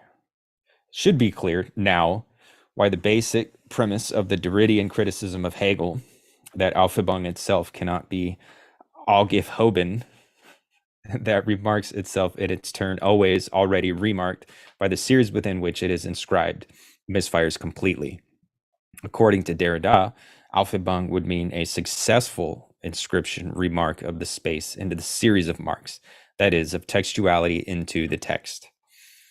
Against this illusion, he then points out how remark could never entirely reflect the chain of marks, how it could never fully coincide with itself in a perfect self-mirroring, how the text is always reflected into itself in a distorted, displaced, biased, in short, remarked perspective. Herewith, Derrida misplaces as a limit of reflection what is in Hegel the very fundamental feature of absolute reflection. Reflection, to be sure, ultimately always fails. Any positive mark included in this series could never successfully represent or reflect the empty space of the inscription of marks. It is, however, this very failure as such which constitutes the space of inscription. The place of the inscription of marks is nothing but the void opened by the failure of the remark. In other words, there is no infrastructural space of the inscription of marks without the remark. Remark does not represent, reflect some previously constituted infrastructural network. The very act of reflection has failed, constitutes retroactively that which eludes it. To clear up this crucial problem, let us return again to Gachet. According to him, the limits of speculative Aufhebung consist in the fact that it is incapable of accounting for the remark as such, not only because this infrastructure cannot be phenomenologized and experienced, but also because at least one representation of it, that is, at least one figure in which it disappears, is left unaccounted for. This last figure is ultimately the figure of Aufhebung itself. What should arouse our suspicion is the use of the seemingly innocent figure, not only, but also. The enumeration of two reasons why Aufhebung necessarily fails. On the one hand, the unattainable, ever-elusive excess of the infrastructure, which can never be fully mirrored within the text. On the other, the unaccountable excess of the very figure of Aufhebung, which can never totalize itself. The paradox is that the relation between these two excesses, supposed to escape the movement of reflection, is in itself reflective. First, we have the excess of what escapes the reflective movement of Aufhebung. Then we have the excess of this very movement of Aufhebung. And we pass from Gachet and Derrida to Hegel the moment we realize that this not only, but also is superfluous. That the two excesses are nothing but two aspects of the same gesture. That instead of not only, but also, there should be, that the unattainable excess of the infrastructure constitutes itself by means of the Aufhebung is unaccountable. Vitalisé. There should be vitalisé. There should be Vicodin. The unattainable excess of the infrastructure. I have no idea what that. You keep going, yeah, but I'll look it up. That the unattainable excess of the infrastructure constitutes itself by means of the Aufhebung is unaccountable. The Hegelian absolute reflection is nothing but the name for such a reflective relationship between these two excesses.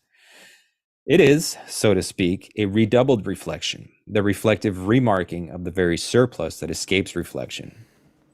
The contours of a possible Hegelian criticism of Derrida are thus beginning to take shape. What eludes Derrida is the negative kernel of identity itself. The fact that identity as such is a reflective determination, an inverted presentation of its opposite. Let us take the following proposition from Gachet. To the extent that the asemic space is represented by a proxy within, and in addition to the series, it becomes metaphorically or metonymically transformed into a mark, that is, into precisely what it is supposed to make possible. The paradox of remark is therefore that its identity stands proxy for its own opposite, pure difference, the space between marks. That the one of the remark stands proxy for the blank of its own place of inscription, and so on. All that needs to be added is that this paradox, far from characterizing the additional identity of the remark, supplement to the identity of ordinary marks, defines identity as such. The identity of an object consists in the feature which remarks the asemic space of its inscription, the Lacanian signifier without signified. In other words, every identity with itself is nothing but the semic substitutes for the spaced out semi-opening that makes it possible. That is, the inverted representative of the space of its own condition of possibility, impossibility. Consequently, when Gachet speaks about one trope too many added to the series of semic marks, what should be pointed out is that this one too many is precisely as such. There is a one to which subsequently one too many would be added. The one is originally one too many, the signifier one whose signified is void. Right, the king's signified is really void. And we could say it's the void of brute force, which is asemic, right?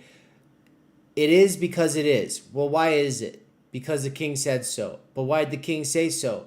Because shut the fuck up or we're going to chop your head off. Right? Like the you know, rationality and reason and discourse and making sense of things in this case is running up on a void, and that void is brute force, right? I think so. Does that make sense? Yeah, like order and the status quo and don't rock the boat. And by the way, I looked it up, and that word, which I'm gonna, can you hear my PC audio when I play sounds? Videlicet. You are did you not playing hear a that? sound now? No. So earlier when I played Tuco from Breaking Bad saying tight, tight, tight, tight, you did not hear that either? No, I just saw him gesticulating. Okay, how about this? Now, I think I might have fixed the problem. How about this? Tight, yeah. Okay, good. All right. So here's the sound. Videlicet. Videlicet. Videlicet. Videlicet is the same as Viz. and viz is a pretentious ass way of saying namely. Yeah, like vis-a-vis. Well, no. Like vis-a-vis, but like they're like Right. Well, that's also a pretentious way of saying in reference to something, right? Vis-a-vis is a pretentious sounding way of saying in reference to something. But viz, whenever you see IE, when someone has a list of things after, you know, they'll do IE, that means as in. If you say e.g., it means for example, and when you say viz, it means namely. And these are just three annoying things that trip you up if you're not doing college level reading. Yeah. But I had never heard of... there should be vita, let's say, but also there should be like, what is it, like just so? There should be that is the case, or therefore, or there should be Videlicet. there should be videlicet that, so yeah, I'm gonna reread it. So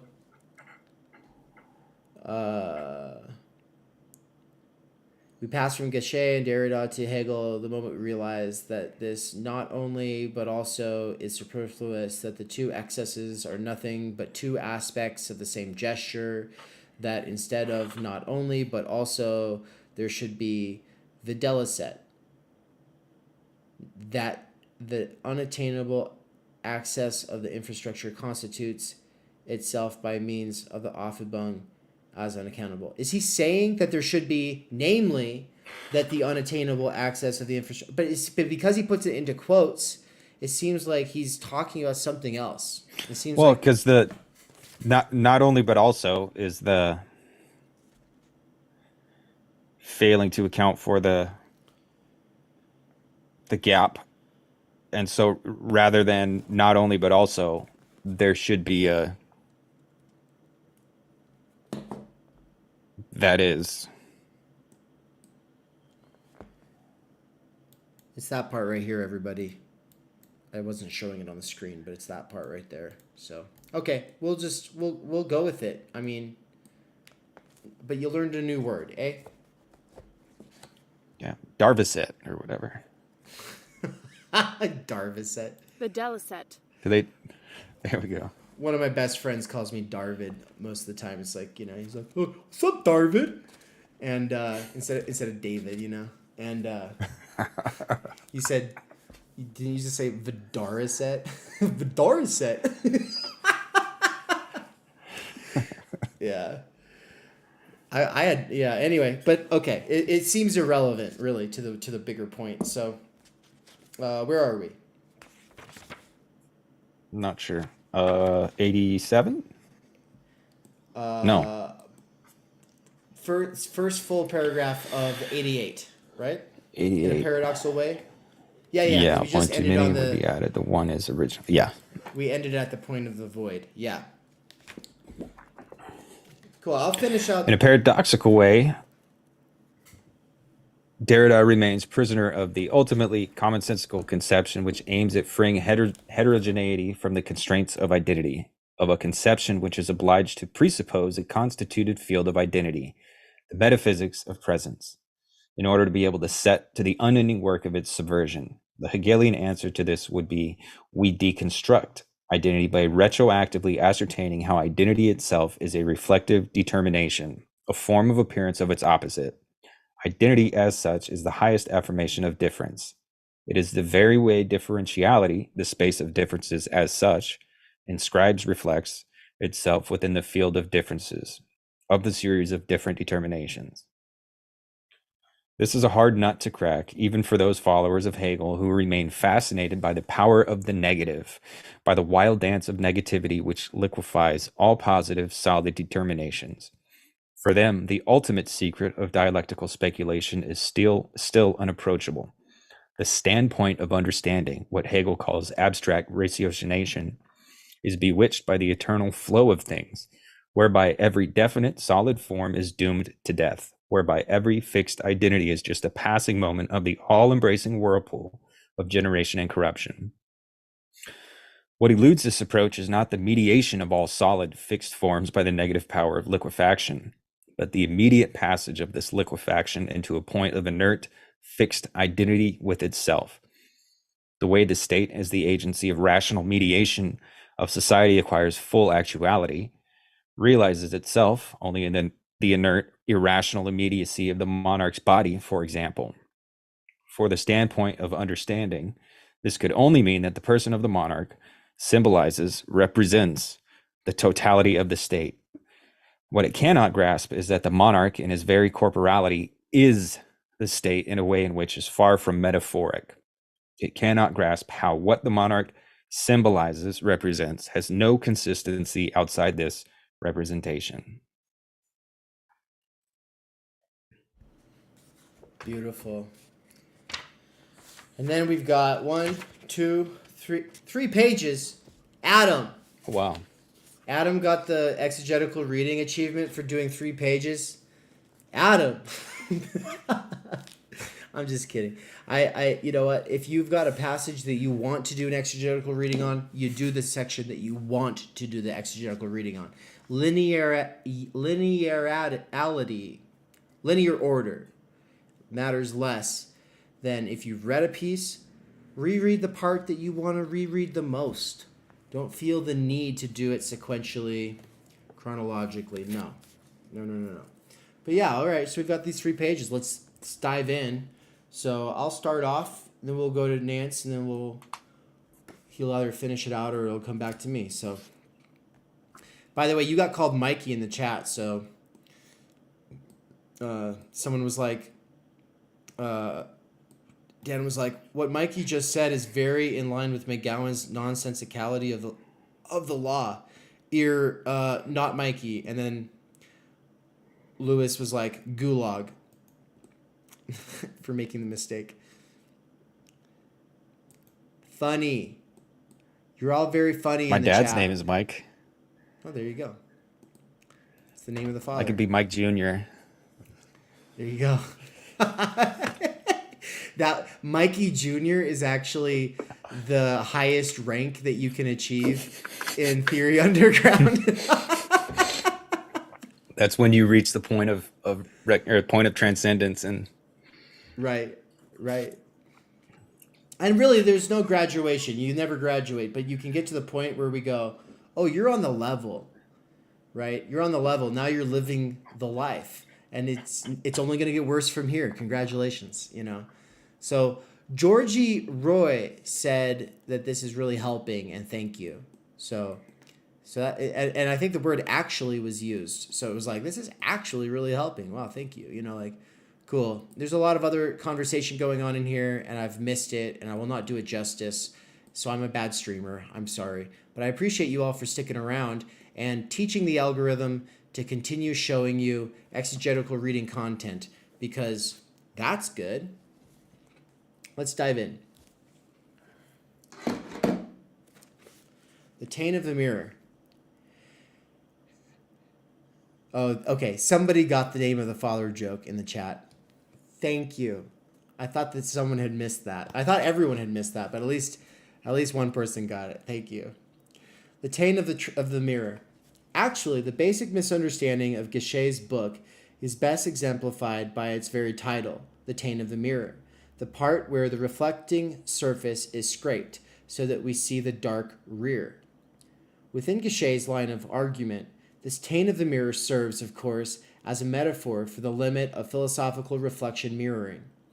Reflection, the mirroring of the subject in the object, the reappropriation of the object by means of the subject recognizing in itself its own product, encounters its limit in the taint of the mirror, in the points where, instead of returning to the viewer his own image, the mirror confronts him with a meaningless dark spot.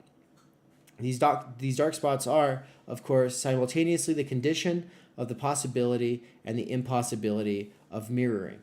Precisely by limiting reflection, they create the minimal distance between what is being mirrored and its mirror image, the distance which makes the very process of mirroring possible. Here, Guichet pays the price for the fact that, in a book which is ultimately dedicated to a criticism of the dialectical notion of reflection, he fails to elaborate the elementary structure of the Hegelian notion of reflection, positing, external, determining reflection. Oi, oi, oi.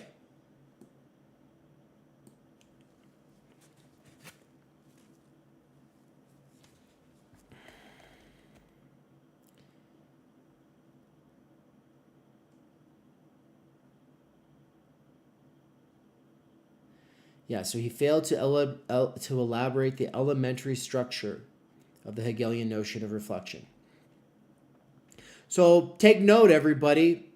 You want to make sure that if you talk about Hegel, you're able to elaborate the elementary structure of the Hegelian notion of reflection. Otherwise, some Žižekian is going to come for you.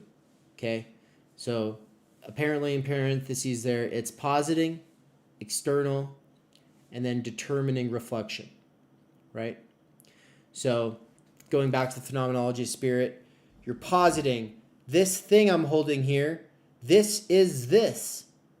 What could be more clear than this is this? And it's external, right? So in immediacy, you're saying that this external thing, this right here, is this. And then the problem is that you realize that there's a whole bunch of stuff being assumed in this statement that this is this. That this brings in questions of identity, of the particular in relation to the universal, questions about time, right? And of course, the determining reflection is like one of the fundamental moves here in the dialectical process of making sense of, coming into an understanding of or with anything, right? I think that that's what's going on here. I hope so.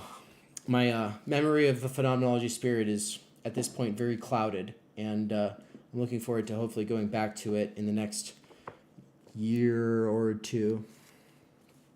Anyway, that is to say, the examination of this structure would immediately confront us with the way Hegelian absolute reflection is in itself always already redoubled, mediated by its own impossibility.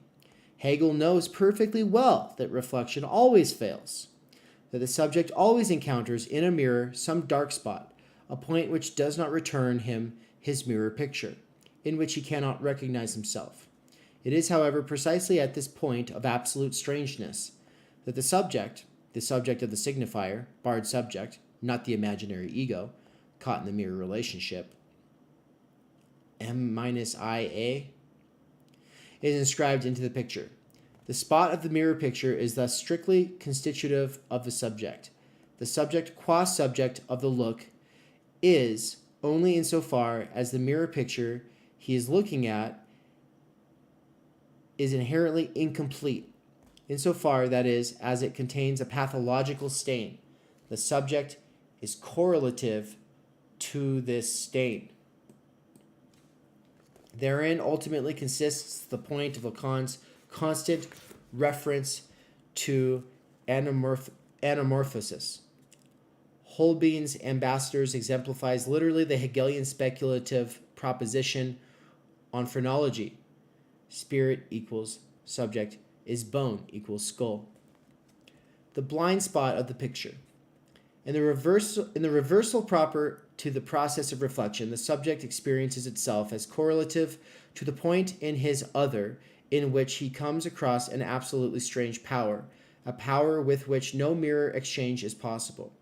In the Hegelian reading of the terror of the French Revolution, for example, the subject must recognize in the arbitrary power which can at any time cut off his head a materialization of his own essence.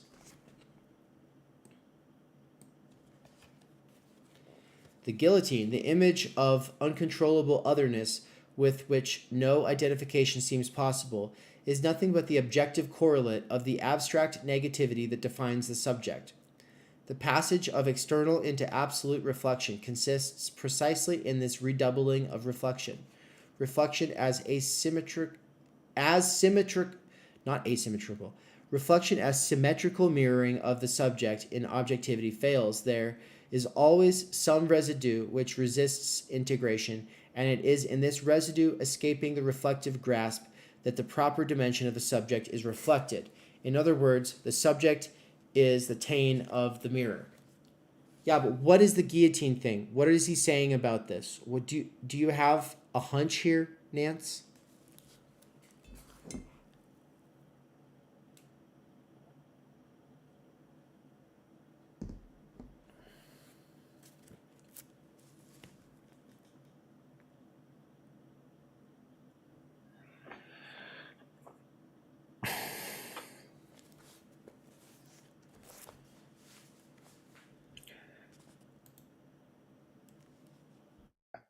How much no mirror exchange is possible? Maybe just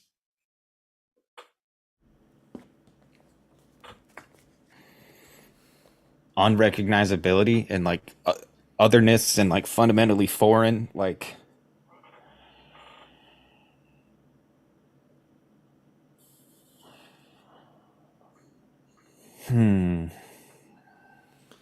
So the other is this absolutely strange power, a power with which no mirror exchange is possible. In the Hegelian reading of the terror of the French Revolution, for example, the subject must recognize in the arbitrary power which can at any time cut off his head a materialization of his own essence. So in that case, we could just use an example. Like, I don't like then and now's rationalization of cancel culture and dismissal of Carefree Wandering's critique of wokeness. I think it's juvenile and self-congratulatory and a cop-out. But basically what he says is like, hey, cancel culture is just what happens when you expand the public sphere. When you expand the public sphere, everyone gets to have a voice. More people getting to have a voice, a lot of people who didn't traditionally get to have a voice, means that you take on a bigger risk when you speak. That's what his rationalization is. Now, I mean, there's an aspect that I like of it, which is like, hey, cool, put an optimistic spin on it. Why not? But also, it's missing the way that this is commodified, the way that this is accelerated, the way that the medium is the message, the way that this is structured, the way that the attention economy is exploitative, and the way that we get addicted to a sort of interaction with likes and clicks, and people jump on bandwagons, and in a lot of cases, it's not so much about, more people get to have a voice, but also just like a lot of people, they're anonymous and they're using their anonymity to harass and threaten people, right? And so if you have some simplistic minded psychopath or some kind of a not very well person who's convinced that this person must be the devil, a lot of weird psychological stuff gets involved. Some weird cathexes get made.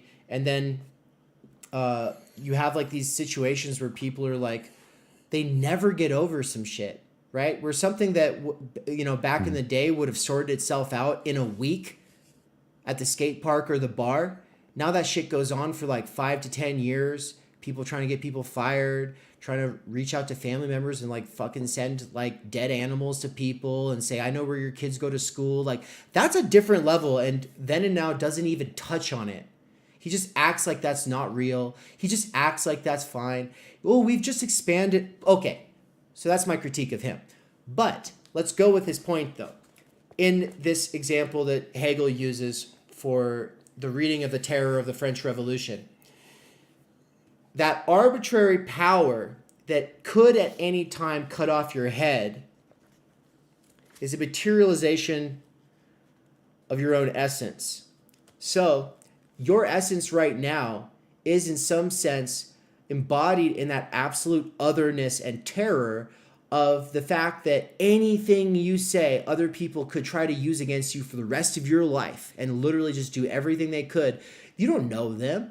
It's weird to have enemies who suck. Like, it's weird to have enemies that you just like don't even know. It's weird to have enemies that feel so strongly, but like they don't even know you. They don't really have any sort of sense for you, right? But there's just this abstract like, oh, they hate you or something, right? Like, I'm saying in this connection to the terror, from the terror to, people's paranoia about speaking on the internet, I'm saying, yeah, but what you're actually seeing in that is also something about you, right? That absolutely other sort of unknown power says something about you and your power, perhaps. Says something about, also I would say, like, the actual structural conditions of the attention economy itself, right? I don't know. That's what I came up with. I wonder if it has to be like an almost absolute power. I wonder if it could be just like a disinterest. Like, do I also recognize in myself when I see something that I'm totally disinterested in? Like, that also is constitutive of me. Like, figure skating. I don't give a shit about figure skating at all. But that also constitutes part of me. That as a sort of determinate negation, perhaps. Yeah. Yeah, like, I wonder if that's the same. Like, does it have to be?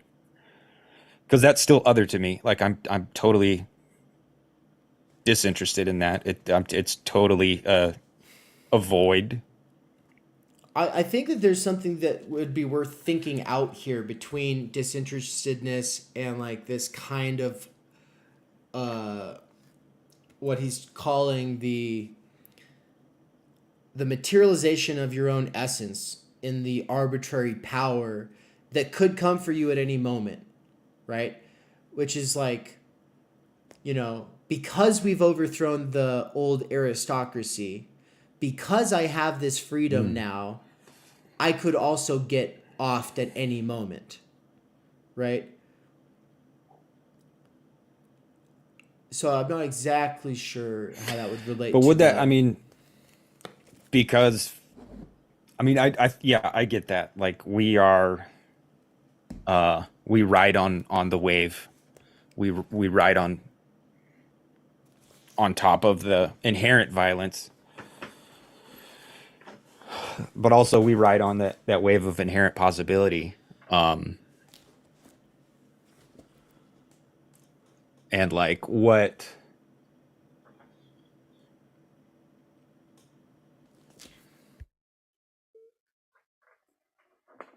I choose to include is just as full of content and information as what I choose to exclude. But I think I'm talking myself into seeing where the difference is, why it matters that he's talking about the. Hey, cool. I mean, I think at least my initial question is answered, and that is that by seeing the skull of, you know, is like seeing your skull. I guess you never see your own skull, but like by seeing a skull and knowing that it is the shell of a brain, that you're kind of seeing like this brute sort of otherness that is nonetheless a part of you, right? It is a part of your extimate self. You're seeing like this sort of weird otherness. And seeing the guillotine at the time of the French Revolution, you're seeing your freedom that comes from overthrowing the old aristocracy embodied in this new horror. But it is your freedom. So the possibility of getting axed at any time is also part and parcel of your newfound freedom. So the spirit is a bone, or the freedom is a guillotine, and the possibility of getting axed at any moment, like have like this interesting dialectical relation to this sort of irrational, brute, mute thing that's not capable of being ratiotionalized. Oh fuck, you know what I'm saying. And it's not easy to totalize into some simplified dialectical system, right? This is the extimate remainder, right? So I think that makes sense now. I think we've at least made sense of that. By the way, I have to correct myself, or at least correct a misinterpretation, because in the audience I do believe someone just thought that I was saying that Carefree Wanderings critique of cancel culture was such and such and such. No, I wasn't. None of that was about him. All of that was a response to Then and Now, which is a channel called Then and Now. It's a video essayist named Then and Now with the ampersand symbol instead of the word and, if you want to look it up. You know, makes some decent videos and stuff, but like it was the critique of Carefree Wandering that I was responding to. So I wasn't critiquing Carefree Wandering, I was critiquing Then and Now. It's not a worthless video. It gives you some cool historical context and stuff like that. But like I said, it leaves out so much of the important stuff that makes it matter, that it essentially serves confirming the biases of some people who just want to dismiss this stuff as, you know, oh, you just don't like to see Canadians, or Canadians. That's a good slip, because most of these critiques most of this rationalization comes from Canadians, which is why my unconscious did that. But no, you just don't like to see comedians getting canceled. You just don't like to see rich white men getting canceled, which is like, that's all it is. And it doesn't even work. It doesn't even really ruin their careers or anything. It's like, whenever people say this stuff, like they're not dialectical thinkers. They don't think about historical context. They don't think about why regular working class people have a genuine sense of paranoia about speaking in public. They're not thinking about the new dynamics of media today, right? And they're not thinking about the material conditions of the attention economy itself and the weird sort of dynamics that come into play where people think that they're doing politics when really all they're doing is a prolonged sort of masturbatory, crazy sort of scapegoating jouissance cyclone. Like those are all things that just kind of get bracketed out of his analysis in a way that's very self-serving if you're trying to coddle and serve up confirmation to the biases of a very specific naive progressivist audience. That's my point. And so I'm saying all of that in defense of Professor Moeller or whatever his name is, the carefree wandering guy, who I don't really know too much about him. I know that he's the thinker of pro-felicity and that, so in a sense, he's like a critical, he is a media theorist today and he thinks about identity. And from what I've seen, I like him, but I'm not saying I'm a big stan or anything. I only brought this into the conversation because I was saying that kind of appeal to, oh, well, this thing that you're afraid of is just the embodiment of your freedom, right? Is kind of what Slavoj just did with the guillotine, is the embodiment of your freedom. I'm just saying it's the same move. I didn't mean to go down this rabbit hole, but, here we are. I do have a chapter on that in my first book, Waypoint, which you can get at a discount price at theoryunderground.com. Just go to theory-underground.com/support and, it's in the products category. You could get a real life book too. Yeah. Nance is holding it to the camera right now. You know what? I didn't think anyone was going to ever actually order it off of my website because it's been there for a while and no one's ordered it. But then, because it seems like everybody just goes to Amazon, which is, like $5 more expensive. But no, somebody just got into, I think like 3 people actually have bought Waypoint in the last week and a half. So from the website, which is really cool. So shout out to you guys. Good job.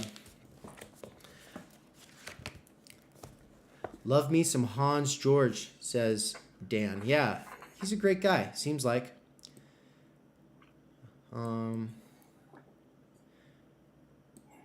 So I do want to read what Georgie's saying here. And then, Nance, I'll turn it over to you to read this paragraph on Kafka's epilogue. But first, Georgie says, Lacan does not ask you to think of the gaze as belonging to the other who cares about what or where you are, who pries, keeps tabs on your whereabouts, and takes notes of all your steps and missteps. When you encounter the gaze of the other, you meet not a seeing eye, but a blind one. The gaze is not clear or penetrating, not filled with knowledge or recognition. It is clouded over and turned back on itself, absorbed in its own enjoyment. The horrible truth is that the gaze does not see you. That's a quote by Kopchak. Oh, I see. Okay.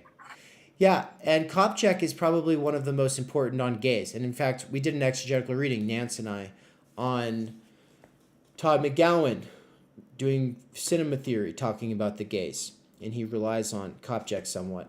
And this idea of the gaze is a really weird one that I'm still struggling with in a lot of ways. And I'm not sure if it's exactly what's being talked about here. Is it? But it's definitely not the gaze that is described by Sartre in Being in Nothingness when he's talking about being a voyeuristic, a peeping Tom who feels the hairs on the neck go up and then you realize you're being looked at, right? That's Sartre talking about the gaze. That's what he's thinking about, is like this judgmental, alien otherness that intervenes, that catches you unaware. All right, let's go. Reflected, in other words, in Kafka's epilogue about the door of the law from his trial, The man from the country occupies, until the final denouement, the position of external reflection. He is confronted with the transcendent image of the palace of law, where, behind every door, there is another door hiding an unapproachable secret, and whose representative, the doorkeeper, treats him with utter indifference and contempt. The crucial reversal takes place when the doorkeeper explains to the dying man that the door was meant only for him from the very beginning. In other words, the law that the man from the country viewed with awed respect, assuming automatically that it did not even notice his presence, had regarded him from the very beginning. Precisely as excluded, he was always ready, taken into account. He was always already taken into account. Absolute reflection is simply the name for this experience of how the subject, by means of his very failure to grasp the secret of the other, is already inscribed on the other's accountancy, reflected into the other. The experience of how this external reflection of the other is already a reflective determination of the other itself. Hegel's often quoted and more often misunderstood proposition from the introduction to Phenomenology of Spirit, that it would be vain for the subject to try to grasp the absolute if the absolute were not and did not want to be in and for itself already with us, has to be comprehended against this background. By restating it as the absolute is always with us, even Heidegger misses its crucial point. What is at stake here is not the notion that the absolute is always with us, still less the notion that by means of a final synthesis, reconciliation, it will be with us, but the experience of how it always already was with us. Our experience of the loss of the fissure between us, the subject, and the absolute is the very way the absolute is already with us. In this sense,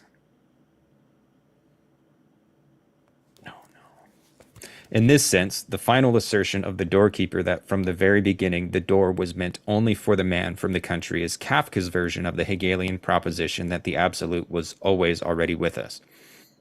The very appearance of the inaccessible transcendence, of the secret hidden beyond the endless series of doors, is an appearance for the consciousness.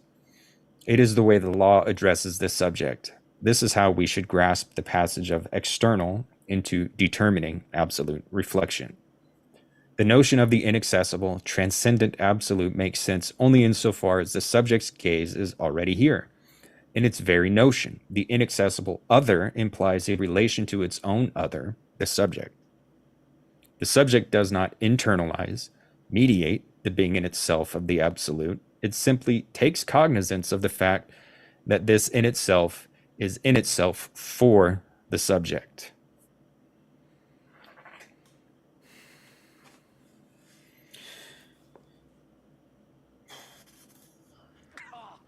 Tight, yeah.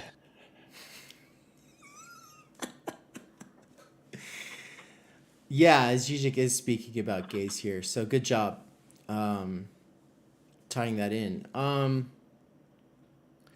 This is how we should grasp the passage of external into determining absolute reflection. The notion of the inaccessible, transcendent absolute makes sense only insofar as the subject's gaze is already here, in its very notion.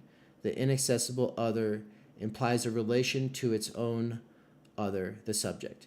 The subject does not internalize, mediate the being in itself of the absolute. Which I think that would be he's arguing against the Derridian position, critique of Hegel here, Geshe, etc. They would say the subject does internalize, mediate the being in itself of the absolute. They think Hegel thinks that, right? Geshe thinks, Hegel thinks the subject internalizes, mediates the being in itself of the absolute. Žižek says no. In fact, it simply takes cognizance of the fact that this in itself is in itself for the subject. The bone, the guillotine, the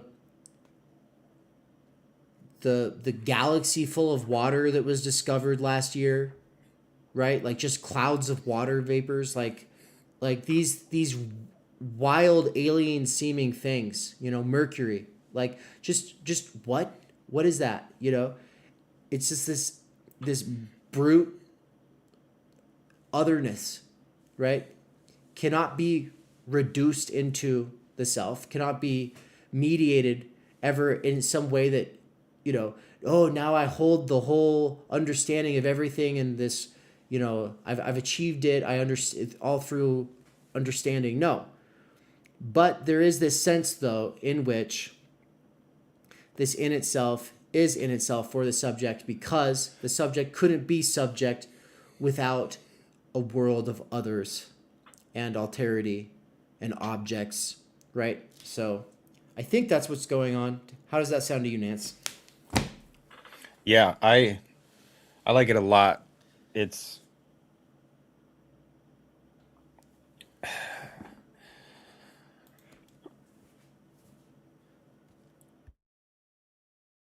like just so, like, yes, things are as they are, and they always have been as they have been. And they have to be that way because they are that way.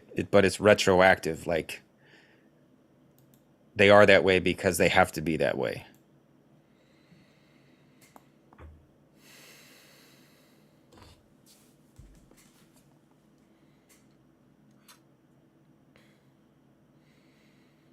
I feel brain fried, but you know, that took 3 hours for us to do the last half of this chapter. I feel accomplished.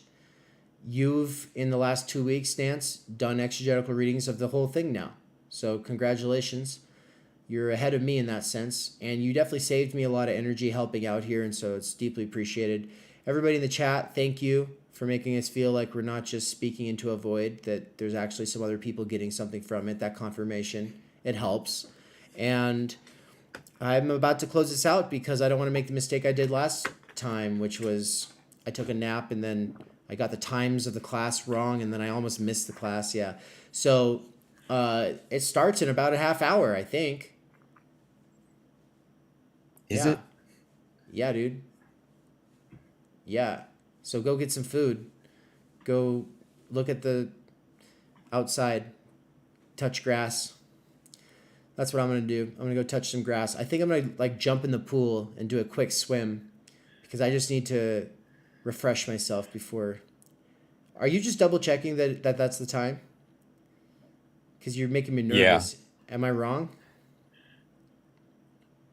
I'll be honest with you, man. Time zone math is I'm not the guy to do time zone math, so I'll take your word for it. I'll wind up showing up tomorrow if. Hold on. Are you in Mountain right now? I'm on Arizona time, dude. I don't know. We don't. What time daylight is it for savings time? Like, we don't do that shit. What time is it for you? 3:30. 3:30 for you? So you're Pacific time. You're in the same as like the Pacific people right now. Okay. Well, Mountain time is an hour ahead of that, and I guess I've been moved back into Mountain time because I'm not in Mountain time. I'm in Mexico, but I had the same time as Mikey, who's in Central time, and I was an hour ahead of people who are in Mountain time, like in Boise. But because of daylight savings affecting all those time zones, now Mikey's actually an hour ahead of me, and we're doing it at 6 o'clock his time. So that's 4 o'clock your time. He's Central time? Eastern? No. He's Central. No, he's Central time. Yeah. Yeah, he's Central. Okay.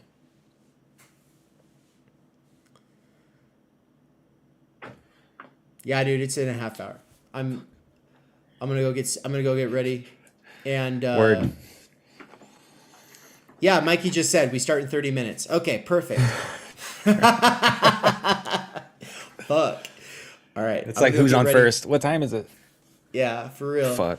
Dude, we'll get good at it though. This is all part about being the international proletarians. We just gotta know what time it is everywhere all the time. It'll be natural. It'll feel natural. You'll know where everywhere is in military and normie time at the same time. Always. Just give it a couple of years. It's a matter of time until you get it. But folks, I'm going to close this out right now on the live side with the commercial, the ad that I like to play for the tour that's coming up. It's a little outdated in a few ways, but it's nonetheless very important to know what's going on. Theory Underground is not just a YouTube channel, it's a website. There's a lot of stuff going on the website. That's really like the most important stuff. But we're not trying to grow the website faster than we grow real life connections, because at the end of the day, it's supposed to be a way for people online who meet online perhaps to stay connected, and also to be able to get together for real life events. And that's crucial. It's crucial. And so the app is still in development. Stay tuned for that. $50 patrons and 1/10 of the means of production at Theory Underground patrons are invited to a conversation that's happening Sunday evening. I sent the Zoom out to all of y'all.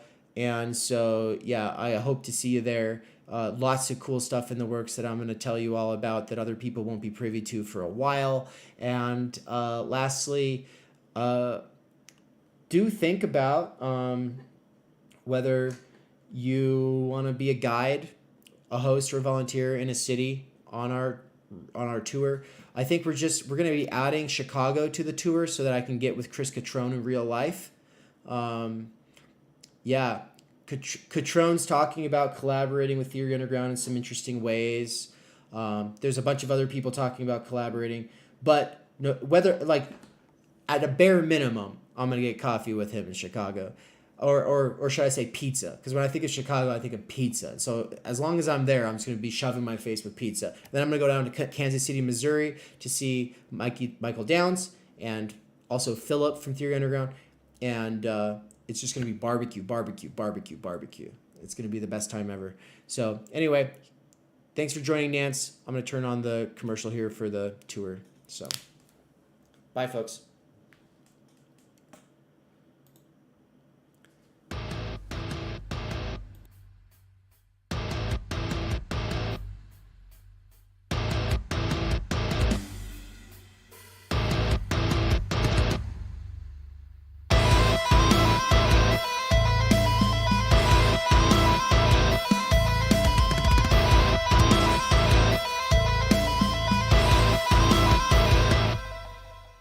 In an attempt to bring in new people to the world of philosophy and theory while building on relationships already established, we are doing a countrywide tour of the United States this fall. What's up, guys? It's Ann and Are we Dave. coming to a city or a town near you? Do you think there is a venue or audience in your local region that would be interested in a lecture or facilitated discussion about existentialism, critiques of therapism, PMC ideology, self-help, introduction to philosophy, or the time-energy critique of any of those things? This speaking and discussion facilitation tour will include the Pacific Northwest in mid-August, the Kansas City, Missouri area late August or early September, Philadelphia at the beginning of October, and really we're going to be all over the area there, hopefully, so get in contact with us if you think that we should come visit your state.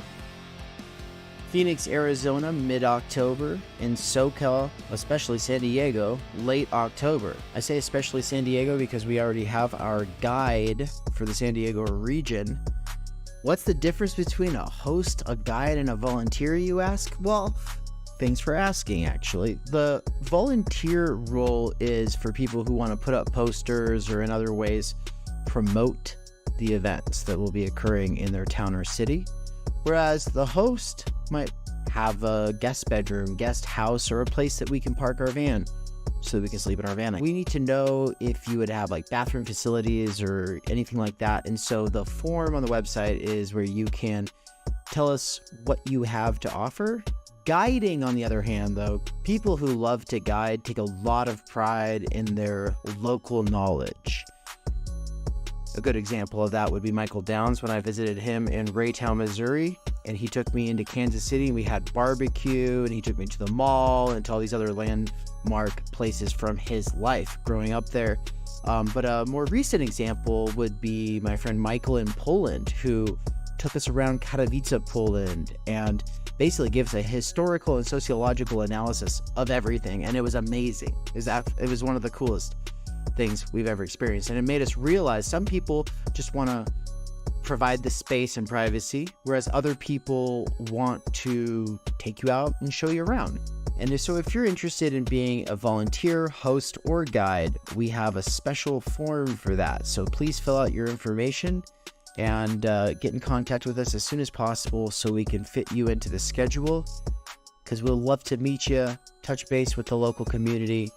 And if you don't think anyone else in your area is interested in the things that you're interested in, if you don't think anyone else is into this stuff, well, we might be able to surprise you. When I saw that poster, Bold Grill Art in Boise, fucking Idaho, are you kidding me? It was virtually an answer to an unspoken prayer, you know, really was. And I just couldn't believe that somebody was interested in the things that I was interested in, that I had been interested in for years and had kind of given up on in futility. I'd labored in solitude for so long. I had no one to talk to about it, no one to bounce ideas off. This tour is going to bring together a lot of people who want to be based in text with the people they're in conversation with. And yeah, I think it's going to be a fantastic year. The only other thing that I want to say is that Michael Downs' first book is going to be published by Theory Underground really soon here. I've got another book coming out really soon here. These books will be spread throughout the United States on this tour. So I'm hoping to be able to do some actual book launch events at various bookstores. Outside of that, I guess the last thing that I would say is that Michael Downs is gearing up to teach For They Know Not What They Do by Slavoj Žižek. We're putting out all these introduction videos and other interviews related to the topic of Hegel, Lacan, Žižek, because we want to give people an accessible and sturdy basis in the discourse. The problem is that Michael Downs is very busy having to work at a wage slave job. And so if you want to help in freeing Mikey, make sure to go to his Patreon at patreon.com/thedangerousmaybe and make a donation. Thank you. I would be remiss to close this out without a quick shout out to our patrons and our anonymous donors. Thank you so much for the donations already. We've only been around for a month. We already got over $3,000 in donations, and so thank you. And stay tuned for the app, which is on its way. There will be a Theory Underground app. So the current setup is that it is a social media site built around courses, where you can suppose that people who are involved in the discussions have a shared interest in the same or similar texts, and where you can assume in a lot of the discussions that, yeah, people have read the stuff that you're reading, that you're bringing into dialogue. And so, for instance, The Idea of the University by Carl Jaspers, dedicated for him. Slavoj Žižek's For They Know Not What They Do, dedicated for him. And then as people take the course over the years, new people will be coming into that forum. And so if you get in there early, you'll be able to see how the conversation evolves. And as new people add into the conversation, it'll bring back memories and like things that you want to work through, questions that you had with the first time that you read the text. And so I'm really excited for this. The reason I've built this website is because I think that this is what's lacking in so many other spaces, is that ability to return, to be able to communicate after the fact and in a sustained way on a platform that's not attention grabby and annoying like Discord. And so stay tuned, because there is an app on the way. Thank you to our donors. If you want to donate, go to theory-underground.com/support. Thank you.